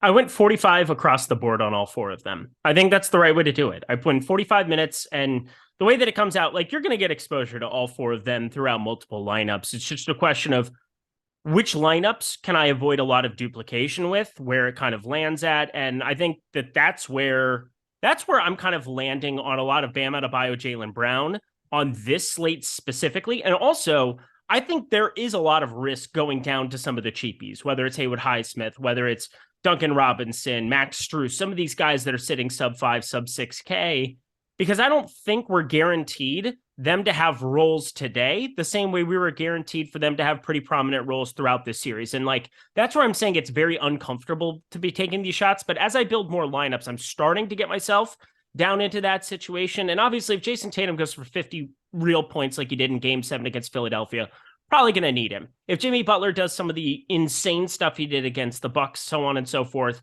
you're probably going to need him. But as I'm standing here right now, as I'm making lineups, I am prioritizing the 2 cheaper captains, that being Jalen Brown and Bam Adebayo over Butler and Jason Tatum, simply because I like the way my lineups look, and I know that I'm running into a lot more guaranteed minutes in this mid-range than I am by going cheaper. And we're going to get to some of your guys' super chats. We got some of those sitting here for us. If anybody's in our Discord channel watching, at myself, at Eric in the Discord channel, we'll answer those questions as we go. First, you got to love to see this. 3 Windy, 1 City 2. Greg, love the bucket hat. Oh my God. Stop it. Stop enabling bad things. Like, stop it. Lowry or Vincent tonight for DK? Vincent by a mile. Yeah, it's Vincent. So the other thing too is I know that Vincent was on the injury report with this ankle injury, but he played last game and he played 41 minutes. His playing time, another one of these guys that hasn't necessarily been consistent. Like, I'm not going to go project him to play 41 again, but last game, 41 minutes. The game before that where he played and he ended up getting banged up, he played 28. The game before, 35, 40. I think he's playing mid to high 30s minutes, Gabe Vincent. Whereas Lowry, you can make a case in large field tournaments if there's, GPP upside and he's not a very highly owned piece, but it's got to be Gabe Vincent for me. It's just a 1v1. Agreed. It's pretty clearly to me, Gabe Vincent. I mean, just look at the minutes allotment there. If everything is chalked down the line and you're zeroing yourself out, then maybe go Kyle Lowry. But otherwise, there's no reason that at a tournament you would prioritize Lowry over Vincent. I feel the exact same way. Michael Bernier, Vincent or White at captain tonight. So this is a different situation, right? We're talking about the captain spot. Gabe Vincent against Derek White. And let's see, what is the most recent ownership projection we have on these guys? Going to refresh this to make sure I'm looking at the most recent data for you all. And we have... So Gabe Vincent is currently projected to be fairly popular at the captain spot, 11.5% captain ownership. Derek White at 8.4%. So also some ownership going to Derek White. I'm going to lean towards Gabe Vincent. And this is actually where the availability of Brogdon makes a little bit of a difference, because I'm not playing Brogdon himself, but any minutes that Brogdon steps on the court slightly takes away from guys like Derek White and Marcus Smart, because he's going to have to take a couple of minutes from somebody if he ends up playing. So Gabe Vincent, slightly more popular in the captain spot than Derek White, but it's not a huge gap. So I'm cool with just playing the slightly chalkier Gabe Vincent as a captain. You're also getting salary savings there. Yourself though, Eric. Derek White, Gabe Vincent, who do you prefer captain? So hard. Derek White, I'm very curious to see what the public ends up doing with him. We saw 42 minutes out of him, and it's so hard to be projecting ownership on a slate like this. It is extremely difficult for me. And the Brogdon thing just has me fading Derek White. Just his availability in general. I don't know what to make of it. I think it could end up working very, very against me. And plus, Derek White, he's still found ways to knock down threes throughout this series, even in limited minutes, in 20 plus minutes. Now, I think he's far more likely to be playing 36, 38 minutes in a situation like this. And you maybe run into 12 or less from Malcolm Brogdon, probably less, in my opinion. But like, there's such a range of outcomes between the two of them. It just really depends on that first rotation. You're going to know a lot about what Malcolm Brogdon's availability is going to be for the rest of the game. If you can maybe jump on that live, maybe shorting some things of that nature, sounds great. But in DFS, you got to be embracing some of that variance. And I think for me, that just leans me to Gabe Vincent. I'm going to be prioritizing him over him in the captain spot, even though I'm not really getting to a lot of either of them. The next question we have here is a follow-up from 3 Windy 1 City 2. And our Chicago friend here wants to know Duncan or Williams tonight. So Duncan Robinson or Grant Williams for DK. I believe I have more of Grant Williams. I do too, which is not something that I feel good about, but it's the way that it is. And I think Grant Williams is now kind of affirmed. Like regardless of Brogdon being there, regardless of anything, I think Grant Williams is going to be out on the floor for his typical amount of minutes. I don't think he's going to be all that particularly effective offensively, but you can run into stocks. You can just run into stats by actually being on the floor. Pretty difficult to do the opposite when you're not there. So Duncan Robinson, very reliant on knocking down shots. If he's knocking down shots early, you might get some extra run out of NBA, but I can't say with any kind of certainty that he'll play over 15 minutes, 16 minutes. And I do feel that way about Grant Williams. Grant Williams is safer. Duncan Robinson has a higher ceiling. Correct. Fair to say? 100%. That's the perfect way to explain it. Yeah, Duncan Robinson, here are the recent games we've had out of him. Also, the minutes all over the place. Last 3 games, he's played 20 minutes, 28 minutes, 11 minutes. Just a really wide range of outcomes.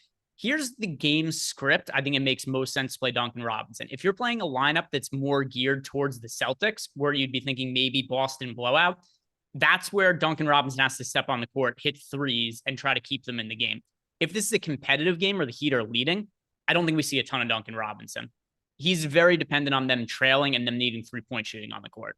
Yep, agreed. And again, Duncan Robinson fits the narrative of like a 4-2 or a 5-1 Celtics. I think that's going to be a lot of the prevailing builds. It just kind of depends on which way you're going on DK. But like Duncan Robinson fits well in some of those where, again, you're down 10, you're down 15 very, very early if you're the Heat. And you just bring Duncan Robinson in and he can claw you back into it. I mean, last game, that's kind of exactly what happened. We got the Heat playing from down the entire way until the fourth when they took their first lead. And well, the fourth quarter was a lot of Duncan Robinson. You could run into those kind of game scripts, but it's definitely the guy that could also get his minutes trimmed instantly if he's not knocking down shots. Shout out to Julian Forletta, who says Greg actually looks so dope in that hat. Thank you, Julian. You guys are I mean, these are some Sean V hat takes. I mean, there has never been anything that's tilted me more on this show. And that takes something to say that, like with certainty, I can say that I've not been this tilted about anything that either one of us have worn since we've worked together in 3 years. I didn't even know that this was a thing that happened. There was a professional bicycle race in my town today. Of course there was. Yeah. And I walked around, because I went into town to get lunch today. Did Scuba participate? No. I'm the only one here right now. Okay. And I'm not sure he knows. I can't ride a bike. I'm not sure he can either. He certainly can't without hurting himself. But so I walked into town and it was crazy. They're flying around. They almost were running people over. A bunch of streets were closed. But bigger point is I did walk around in this hat and I did see some people looking at me. So I felt pretty good about that. Riley Cooper 14. Do you guys like the under 27 minutes prop on Maxsters? I do. I do too. Yourself? Yep, definitely do. I think the number of times that he's going to go out and go 3 for 6 from 3 in the first half and play himself into more minutes than that is more rare than any situation where like he goes out, plays okay, and is still going to see less than 27 minutes like we both expect. And also, I mean, you look at the last couple of games for Max Strus. He played 25 minutes last game, 24 minutes the game before.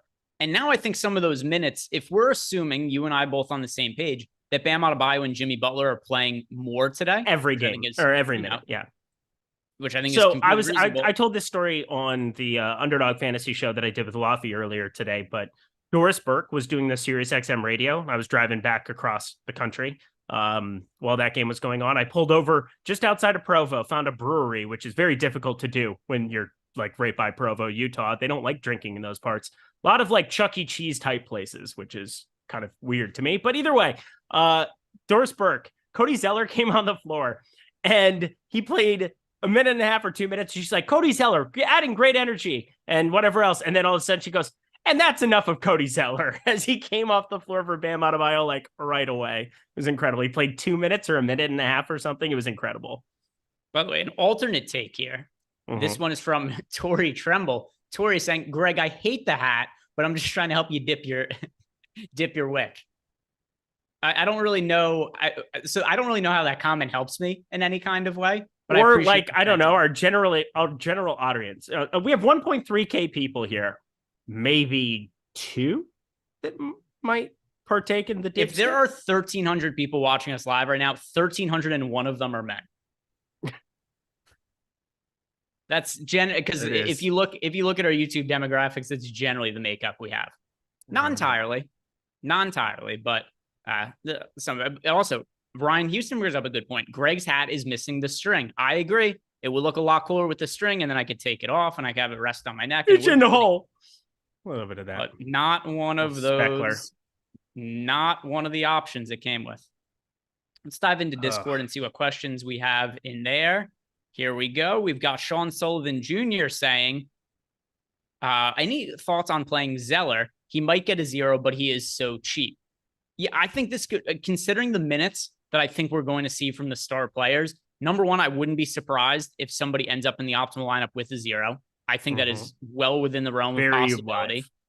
And the other thing, too, is Zeller could go out and he could play 3-4 minutes, and that might be enough for him to score a few fantasy points and land in an optimal lineup. So I don't mind Cody Zeller at $1,200 as a fun play. I think what's tough, I would not want to zero out my salary with Cody Zeller. Would you agree with that? In any situation? I haven't built enough lineups to know for sure. So one of my favorite things to do with Showdown in general, and it doesn't matter if it's NFL, MLB, NBA, no matter what it is, when you start looking at the cheapie, and when there's a certain build that lands you on a guy that everybody's lineup's going to look identical, I try my best to not zero it out. Now, it's something you can build out for on Cruncher. It's something that you can try to give yourself access to where it's like, all right, I'm going to leave at least $200 on the table. So it at least opens up those lineups to have like 1K or to maybe leave 800 on the table and have Cody Zeller in it. And I think that that's actually I think it's very live today, especially when you start talking about Kevin Love and Haywood Highsmith being the guys who are the only ones more expensive than him. Grant Williams pulling a ton of ownership there at 3,400. But like, I think Cody Zeller beats those two a majority of the time based on what we've seen as far as rotations. And so like, I think leaving 2 or 3K on the table with a Cody Zeller is definitely like the right way to go about doing something like this, where, you know, those people who might click on Highsmith or might click on Love or might use a min salary, you can run into a lot of really interesting ways to avoid duplication and still have Cody Zeller there. When you zero it out, you're going to be running into duplication on a slate like today.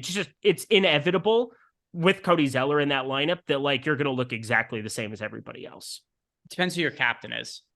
Yeah, I kind of agree with that too, but most of the time, if you're going to have Zeller in that lineup, you're going to one of the more popular captains. And that's kind of what I'm getting at. It's more difficult to zero it out. Not that you can't. You could definitely have a Horford captain or a White captain, and you could have Tatum Butler or Tatum Brown, and then some, you know, combination for sure. But most of the time, I think I'm just better off in the long run avoiding zeroing out Cody Zeller on a slate like today.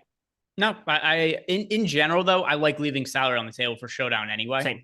I don't really like using the full salary, but I do think there are certain builds you can make with Cody Zeller in a lineup that would be contrarian. Most notably, if you have Al Horford as a captain, if you have Robert Williams as a captain, if you go with like a Duncan Robinson, Max Strus, and just playing for them to get hot, then you are going to be playing a pretty contrarian lineup, really no matter who else is in it. But if you're going with like Cody Zeller and then Bam as a captain or Tatum as a captain, then yeah, you're going to play a lineup a lot of other people are playing. We have Hold up. Let's go. We're well, I mean, he started last game, but it was one of those things where I was just curious if they kept stuck with it here. We have Celtics, Smart, White, Brown, Tatum, Horford, you mean? What? No, I was talking about Vincent, Strus, Butler, Martin, Adebayo. Oh, okay. I thought you were talking about the Celtics starting lineup. No. Just that they continued to do the same thing there. Because, I mean, this just makes Max Strus just such a good short. Again, he played 25 minutes. He started last game. I was going to say I was correct about that. Wanted to double check. That is definitely a shift. Getting Caleb Martin into the starting lineup here alongside with, Strus is there. Never mind. I'm a liar. Good talk. Glad we had it. I just didn't see him as a 2. That was weird. Yeah. So the starting lineup is the exact same as last game. It's Gabe for Vincent, both of them. Max Strus, Jimmy Butler. That was why I was confused when you said, "Oh, they're doing that starting lineup." I didn't know which team because the lineups also came out. At the exact same time. If you guys wanted to know, I did not play Showdown on Saturday because I was driving across the country. And don't text and drive. Don't build lineups and drive. I pulled over to the side of the road and lost a bunch of money in MLB, but that's beside the point. It's great stuff. Go team. And don't go out in the sunlight without proper UV protection and a bucket hat. Starting lineups for both teams, same as last game. Heat, Vincent, Strus, Butler, Martin, Adebayo. And then for the Celtics, Smart, White, Brown, Tatum, Horford. So for anybody who was wondering, Gabe Vincent was listed as questionable early in the day. He is playing. Malcolm Brogdon was listed as questionable early in the day. He is also available to play, although I don't necessarily think that means he's guaranteed to play minutes, but he will be active at the very least. Melissa Harvey saying, I feel so unappreciated, Greg. My bad, Melissa. I know Melissa is definitely one of the lady viewers we have of the show who's usually here watching. So we appreciate you, Melissa. But hang on, her take matters more than everybody else's take. What do you think of the bucket hat? I need to know. She probably thinks I stole it from her. If I had to guess her take on it. She wears it to guard in the yard and she hasn't been able to find it recently and she thinks I broke it. Whoa. Gender roles. She doesn't have to be doing that at all. But I have a feeling that's what this hat is typically used for. Yeah, probably. She said it looks good. Stop it, Ashley. No. She's got a cool anime avatar, too. I can't be mad.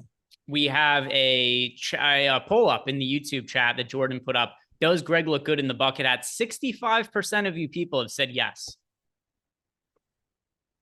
Gotta be kidding me. The people honestly, love it. People love it.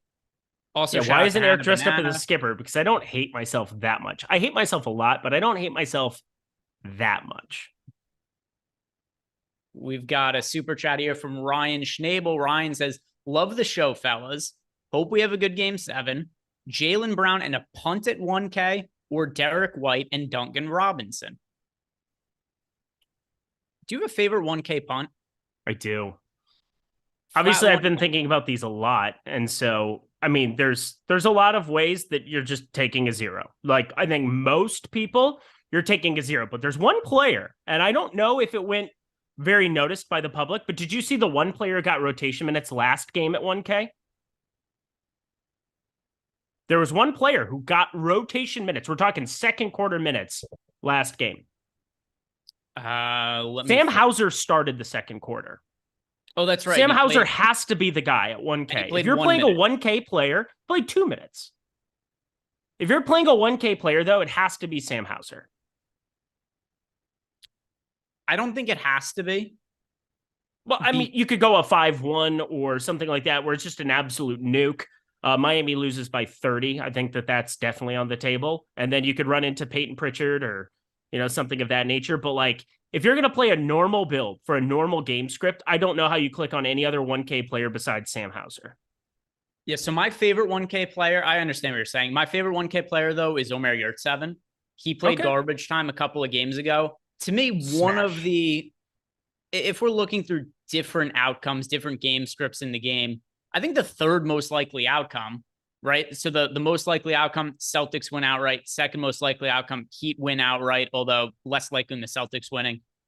But the Celtics winning via blowout, they're fairly big favorites in this game. If this game does end up going to garbage time at any point where Miami starters aren't playing late, Yurtseven's going to be the best fantasy producer on the court, and nobody's rostering him. Agreed. So that's my favorite 1K play. It's a super thin play, but if you're playing 150 lineups and you have like 2 or 3 of them with Yurt 7, I wouldn't mind that. That aside, though, Jalen Brown and Yurt 7 or Derek White and Duncan Robinson. I prefer Derek White and Duncan Robinson. I 100% agree. Let me go and double check the. Yeah, because I mean, if you're going to do the complete blowout thing, yeah, Yurt 7 smashed. He didn't end up optimal. And actually, what's so insane to me about that slate, Haywood Highsmith didn't end up optimal. Can you believe that? Yeah, and he crushed relative to his salary. Smashed. And he wasn't optimal on that slate. I could not believe it. The next question we have here is from Kevin Watkins. Kevin wants to know, is Grant Williams' minutes affected by Brogdon back? Potentially. I still think the most likely scenario, though, is that Brogdon plays very limited minutes. It doesn't take Grant Williams out of the picture. It makes him slightly less appealing, though, I think. Yeah, agreed. Sub Waffles. Oh, my God. Super chat. Bucket hat. FTW exclamation mark. Sub Waffles. Appreciate you. Bad take. It's okay. We all have bad takes from time to time. It's just the nature of the business. What's going to happen? Every single person that says something positive about my bucket hat is going to profit on tonight's NBA DFS slate. Anybody who says anything negative about it, like Eric, is not going to make money today. I hope I lose. I do. I hope I lose for the sake of like keeping my dignity intact. I hope I lose. I really appreciate this one as well. Devin Neiman in the YouTube chat said, Greg is out there catching all the Weedles. That is... What is Weedles? The Pokemon. I don't even remember that reference. I used to just play the blue and the red cartridge. I didn't have anything else. Weedle was in that. There was Caterpie and there was Weedle. I watched the cartoon evolved too. Into Beedrill. Caterpie. Oh, that's right. You're right. He was in the original 151. Okay. Yeah. Sounds good. The original 151 is really all that I'm familiar with. I don't want to go branching into these fucking diamond cartridges, these bullshit 900 Pokemon. Screw that. There's 151 Pokemon. It should have been left at that. That is all I will say. Ryan Nelson, Greg is walking around Jersey like when Mr. Garrison got a nose job. Great hat. I look more like when Mr. Garrison had a different surgery, but I appreciate it very much. Thank you for the super chat, Ryan Nelson. Okay, man. Lots of positive comments coming in about the bucket hat. I love to see it. I think this is going to be a staple of the fashion for me these days. We've got a question. Not really a question, just a comment in our Discord channel. Miss Click Genius, your hat is way cooler than any of Shit My Money's hats. Thank you. Appreciated. And then Melissa H saying, nothing sexier than a man in a Gilligan hat. Boy, the positive feedback is overwhelming here. People do not agree with you at all. And then another follow-up from Miss Click Genius saying, I'd much rather look at Ehrenberg Greg in a bucket hat than listen to Eric sing a weird, creepy happy birthday song. Fair. Okay, that's probably the first one I've agreed with. Really, really good comments in here. We've got a Dre Everyday wants to know. You're enabling him. That's really solid, everybody. Great work here. Glad this show's happening. There's good. DFS questions in here as well. It's way Dre better. Everyday wants to know, what are the best prop picks tonight on Underdog? Let's go look at our projections, shall we? Mm-hmm. So I'm going to pull up NBA Bet Pro right now, which if you guys haven't checked out yet, sign up using the link that we have below. We've got a deal available where you can get it for $24.95 the first time that you sign up when you use the link that we have below. And in NBA Bet Pro, you are going to find props for pretty much anything that you could possibly want to bet on, not just for NBA, but also for baseball. It's including all the pick'em sites. We've got any sports book you can think of, DraftKings, FanDuel, BetMGM, Caesars. They are all in Bet Pro. It encompasses all the NBA and baseball. So don't think if you're signing up now, you're only getting a few remaining NBA games. You're also getting access to all the baseball stuff that we have every single day. But what is rating out best for us right now in Underdog? Pulling it up here. Kind of a bummer because Jalen Brown's grading out the best over on NBA Bet Pro. We've got the under at 3.5, but do not forget, there is a free square on the board for tonight. You can play up to $20 on it. So when you use promo code Stochastic, you can sign up. You can double your first deposit up to $100. So you could have $200 in your account instantly, getting that extra 100 in there. And you can put up to $20 of that. So 10% of your bankroll over on Jalen Brown. but do the free square as opposed to the assists under of 3.5, even though that one has a 63% expected win percentage, looks really, really nice. What I'm looking at, and this is an uncomfortable one I covered with Lofty, Derek White. He's sitting at 2.5 for 3-pointers. He's gone over this number in every single game of this series. But he played 42 minutes, and I do not expect this usage alongside the starters, he just truly has been such a hot, cold guy until of late. And part of that is, of course, Malcolm Brogdon being injured for this series. But I still think that's a pretty gigantic number. He's been shooting pretty unsustainably well. 2 for 6 is very much on the table from 3 here. Derek White, under 2.5 threes. I like that one a lot for your cards. I agree. I like Derek White under 2.5 threes. Another one, too. Robert Williams for under 6.5 points. He's just not been super involved in the Celtics rotation. And then just like you said, too, with somebody like Derek White, even when Robert Williams steps on the court, like, what is his usage going to look like? They don't really run plays for him. He's dependent on getting rebounds and putbacks. And they actually had like 3 pick and rolls with him last game. I think that's a little bit of an outlier. I was probably a little bit harsh on it this morning, but like 4 for 5 from the field. I mean, you're going to see him shoot it with a high percentage, but I don't see 5 shot attempts in his future very often. Yeah. So I like the under on that. I agree with you on Derek White. And then, of course, the free square. They always take advantage of those free squares because they're free. So that is another perk if you sign up at Underdog using that link that we have below. Or like Eric said, you just use the promo code Stochastic. You're going to get up to $100 bonus on your first deposit over at Underdog. It applies to the pick'em stuff as well as all their best ball contests. So go check out Underdog Fantasy. Let's go back into Discord to make sure there aren't any questions we missed. And then we haven't gotten any questions about FanDuel today. So I want to make sure that we touch on that as well. Do you have lineups built out for FanDuel? Yep, okay, I do. Cool. MVP spot. I prefer... The first time this entire series, I prefer Jimmy Butler to Jason Tatum. Mm-hmm.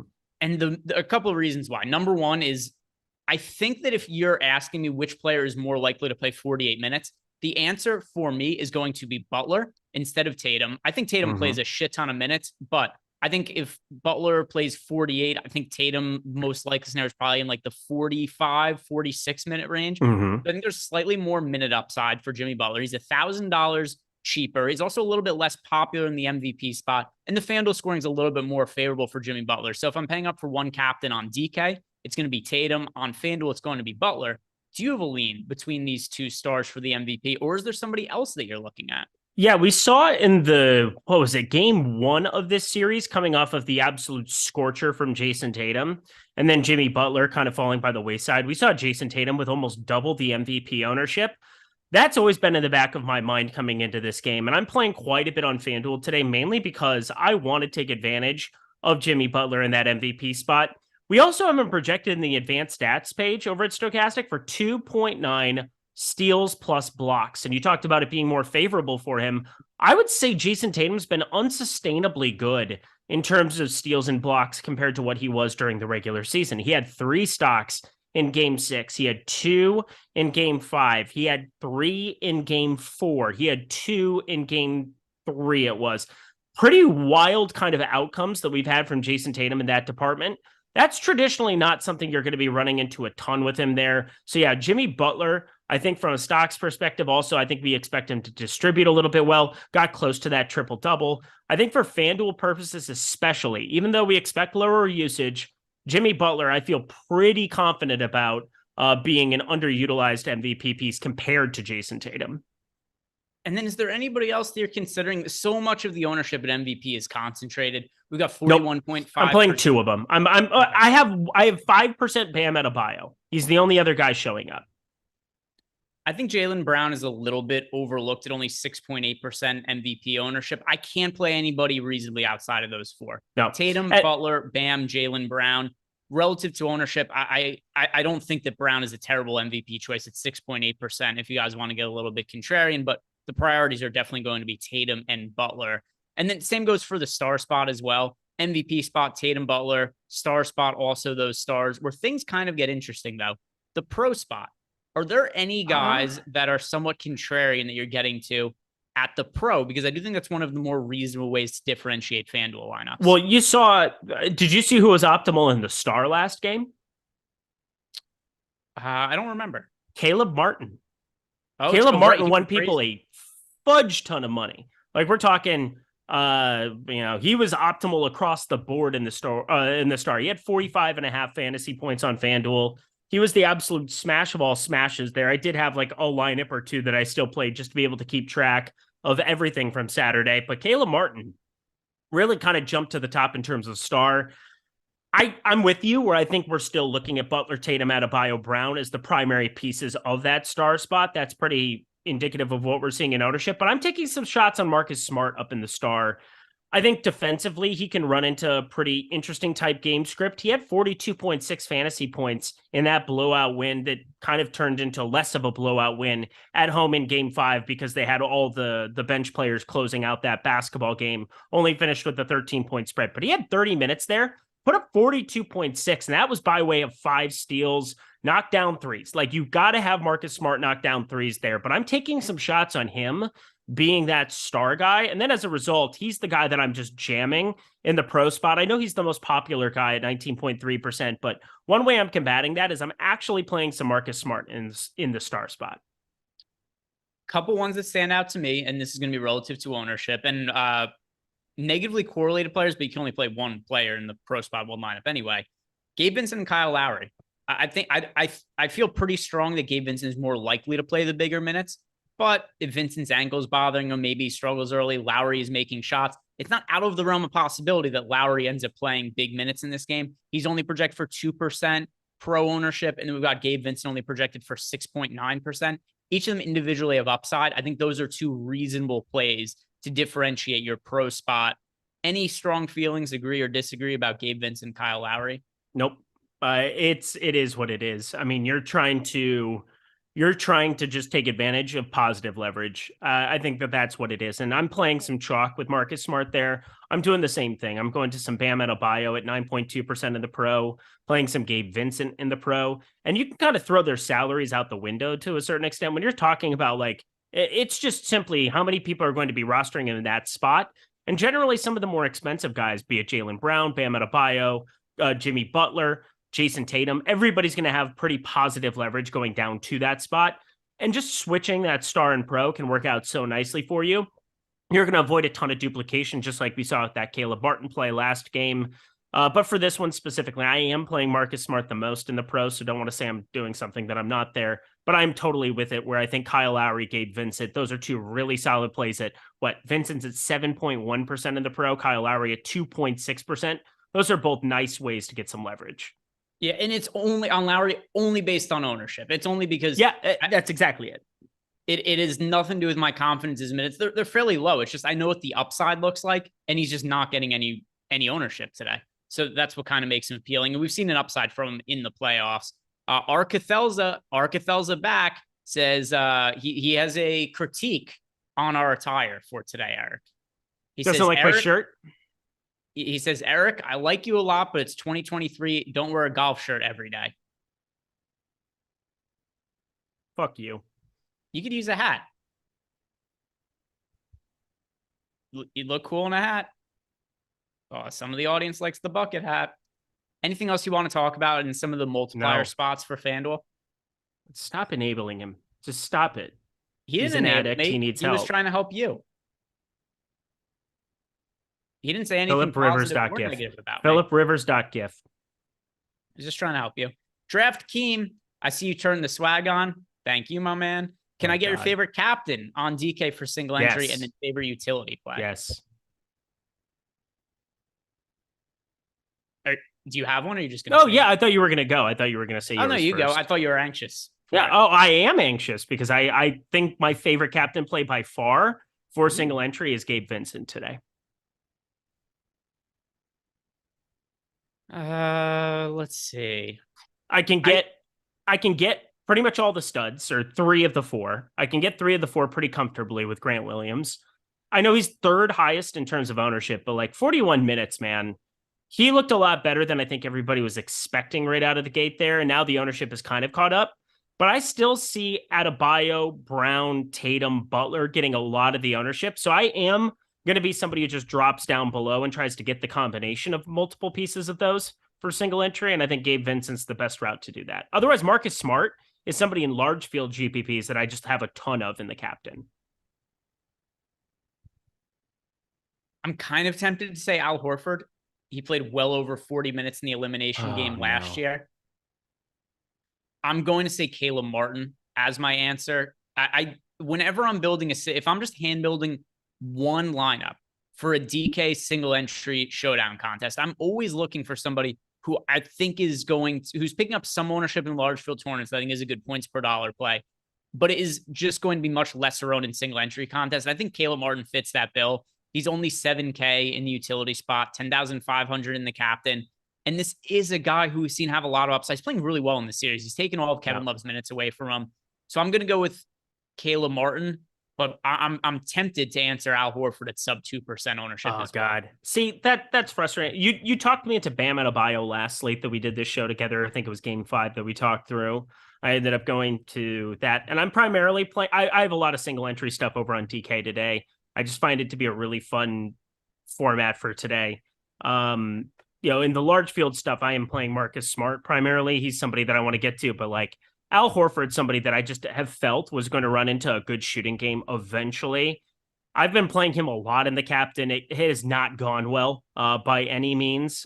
He's had decent outcomes, but it seems like even when Boston ends up playing well there, he was more expensive there. He was 7K, now he's 6,400, then 7K. And now we're looking at a spot where in the captain spot, he's going to be 9,900. So yeah, he'll be 66. Shit. I'll give him the thumbs up here. We have 8 minutes. I'll add a little bit more. Can't feel, it's not. You don't feel good about it. But you're just looking at the upside, and they played him north of 40 minutes last year in that game 7. I think there's a chance it happens again. Shout out to Sotex. Greg has the bucket hat down. Eric, you need a golf hat. What kind of hat do you? Visor? Buddy, I have so many hats. I have like 150 hats in my closet right now. I could come back with like anything. I have an Indiana Jones hat. That would be like ridiculous on your level. Yeah, don't show me. The Dial of Destiny coming out June, whatever. If I have to watch another freaking...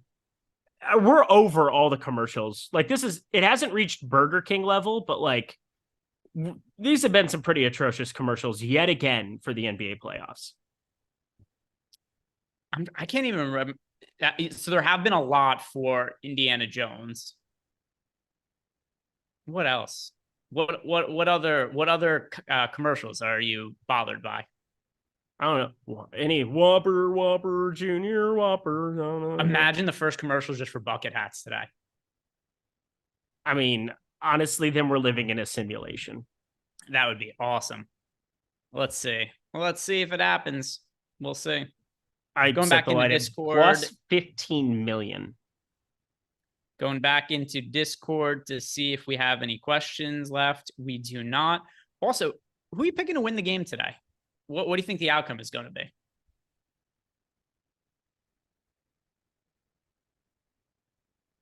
I want Miami. I am pretty sure Boston's going to comfortably win. They're 7.5-point favorites. I know the funniest possible scenario is the Heat winning, just because there would be so many takes that have aged so poorly, because you're going to have people who wrote off the Celtics, then wrote off the Heat, and then the Heat win. So you're going to find these tweets where people wrote off both teams over the course of a series and be just wrong on both accounts. So that to me would have, from a monetary standpoint, I bet's on Tatum to win MVP for the series. So I would like them to win. But from like a Twitter finding bad takes, I kind of want the Heat to win. I'm viewing it as a win-win for me. Yeah, it's well, here's the thing. You're going to be able to troll people in your hat, in your bucket hat. It's basically, it's like banging in my white tee. That's going to be you in your white hat after this show.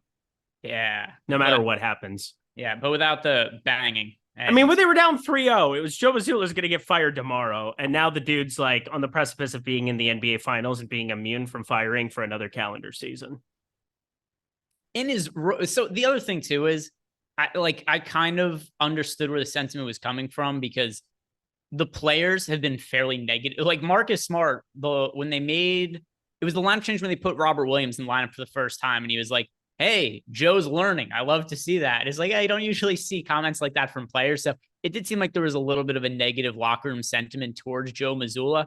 But for a rookie head coach who took the job on short notice right before the season started with all the turmoil with Ime Udoka, to go to the Eastern Conference Finals. There is such brain rot about championship or bust that you put a rookie coach in that scenario, takes a team to the Eastern Conference Finals, and the fallback is like, well, guess he has to get fired. Now, I've also seen people saying that if the Heat blow a 3-0 lead to the Celtics, that Spoelstra should get fired, which is also totally ridiculous. People are just gone insane with some of the takes. At this pace, we're going to get 2 head coaches every single year who keep their jobs. We're going to have 30 dudes, or I guess in the NBA, there's 30 teams, 28 dudes who get fired every year. I don't think that's the way it works, folks. Although with that said, a lot of coach of the year winners were fired in this offseason. Every single one over the course of the last 5 seasons, which I find to be pretty incredible. Have you seen that number, that stat? I didn't realize that's what it was, but it makes, I mean, Monty Williams, Budenholzer, Nick Nurse. Coach of the year. Maybe my buddy lied to me, but we were having a conversation. I was driving across the country and he said the last 5. So let's go through it. Monty Williams fired. Tibbs won, so that's not true. Yeah. Nick Nurse fired. Mike Budenholzer fired. Dwayne Casey fired. Mike D'Antoni fired. So 5 of the last 6 have been fired. And then this year, Mike Brown. So his job's in jeopardy tomorrow. And you didn't say Dwayne. Did you say Dwayne Casey? Yep, I said. Yep. Okay. Yep. Yeah, Dwayne Casey. And then if you go further back, Steve Kerr, Budenholzer, George Karl, Popovich. He's immune to that. But yeah, there's been a lot of coaching. 5 of the last 6. That's pretty incredible when you think about it. What a meaningless award, apparently. It's not the worst award. The worst award is most improved player. Oh, yeah, totally. Because it's like I love betting it because there's a kind of pattern to who wins. It's going to be a player that makes the All-Star game for the first time, kind of has an unexpected type breakout. And they have to be on a somewhat competitive team like Lauri Markkanen this year. A team Was that who won it? Yes, Markkanen won. By a while. Okay. Yeah. So there's trends and patterns where you could kind of identify a pool of players before the year who you think could be a first-time All-Star. And that could be on a team that somewhat surprises people. But it's a dumb award because it's a lot of it's dependent on just roles and playing times. Either way, let's get back to this game. Just a couple of minutes left. And I want to shout out to you guys because we've got only a handful of basketball shows left. Don't forget baseball season is also going on. And if you guys have not checked out MLB DFS, the easiest way to do it is by using our MLB lineup generator. It's the newest tool that we have over at Stochastic.com. And it is the easiest way for you to build profitable baseball lineups. It's a couple clicks of the button and it's going to spit out just positive EV stacked lineups for you for FanDuel and for DraftKings. Use the link that we have below and it's going to get you 50% off the first week. So you can get it for less than $5. And it's just going to pay for itself because of how simple it is to build these lineups. They're going to make you money over the course of time. And if you're new to MLB DFS, this is just going to be the simplest way to get in on the action. 1 minute to go until lock here, Eric. Is there anything about tonight's game that we have not touched on yet that you want to bring up? We did a great job. Make sure you have your lineups in. We have a minute to go. There's going to be some crazy things. There's going to be guys who play 46, 48 minutes. There's going to be players that we didn't expect that are going to jump up and play. There's going to be some volatility. Super chat from Malcolm. Go. Eric, on FanDuel $15 GPP, what is the ownership saying? For who? For what? I'll read off the most popular players. Go. Tatum at 42% in the MVP. Jimmy Butler 36%. Jason Tatum 15%. Jimmy Butler at 18%. Tatum at 2%. Butler at 3% in the pro. Oh, those aren't the most popular. The most popular pros: 19% Marcus Smart, 17% Caleb Martin. The most popular utilities: Gabe Vincent 26%, Robert Williams 23%. I hope I answered your question. I'm not exactly sure what it was you wanted there, though. All I want here, as we head out of here, is for you to let Greg Ehrenberg know that hat is ridiculous, has no place in our society, and may God have mercy on his soul. Disagree. Thank you guys very much for watching. If you're not done yet, like the video, subscribe to the YouTube channel. I hope that you guys all win some money on your NBA lineups today. And then we got a few days off until the NBA finals start. Looking forward to that as well. Have a good one, guys. See you back here tomorrow.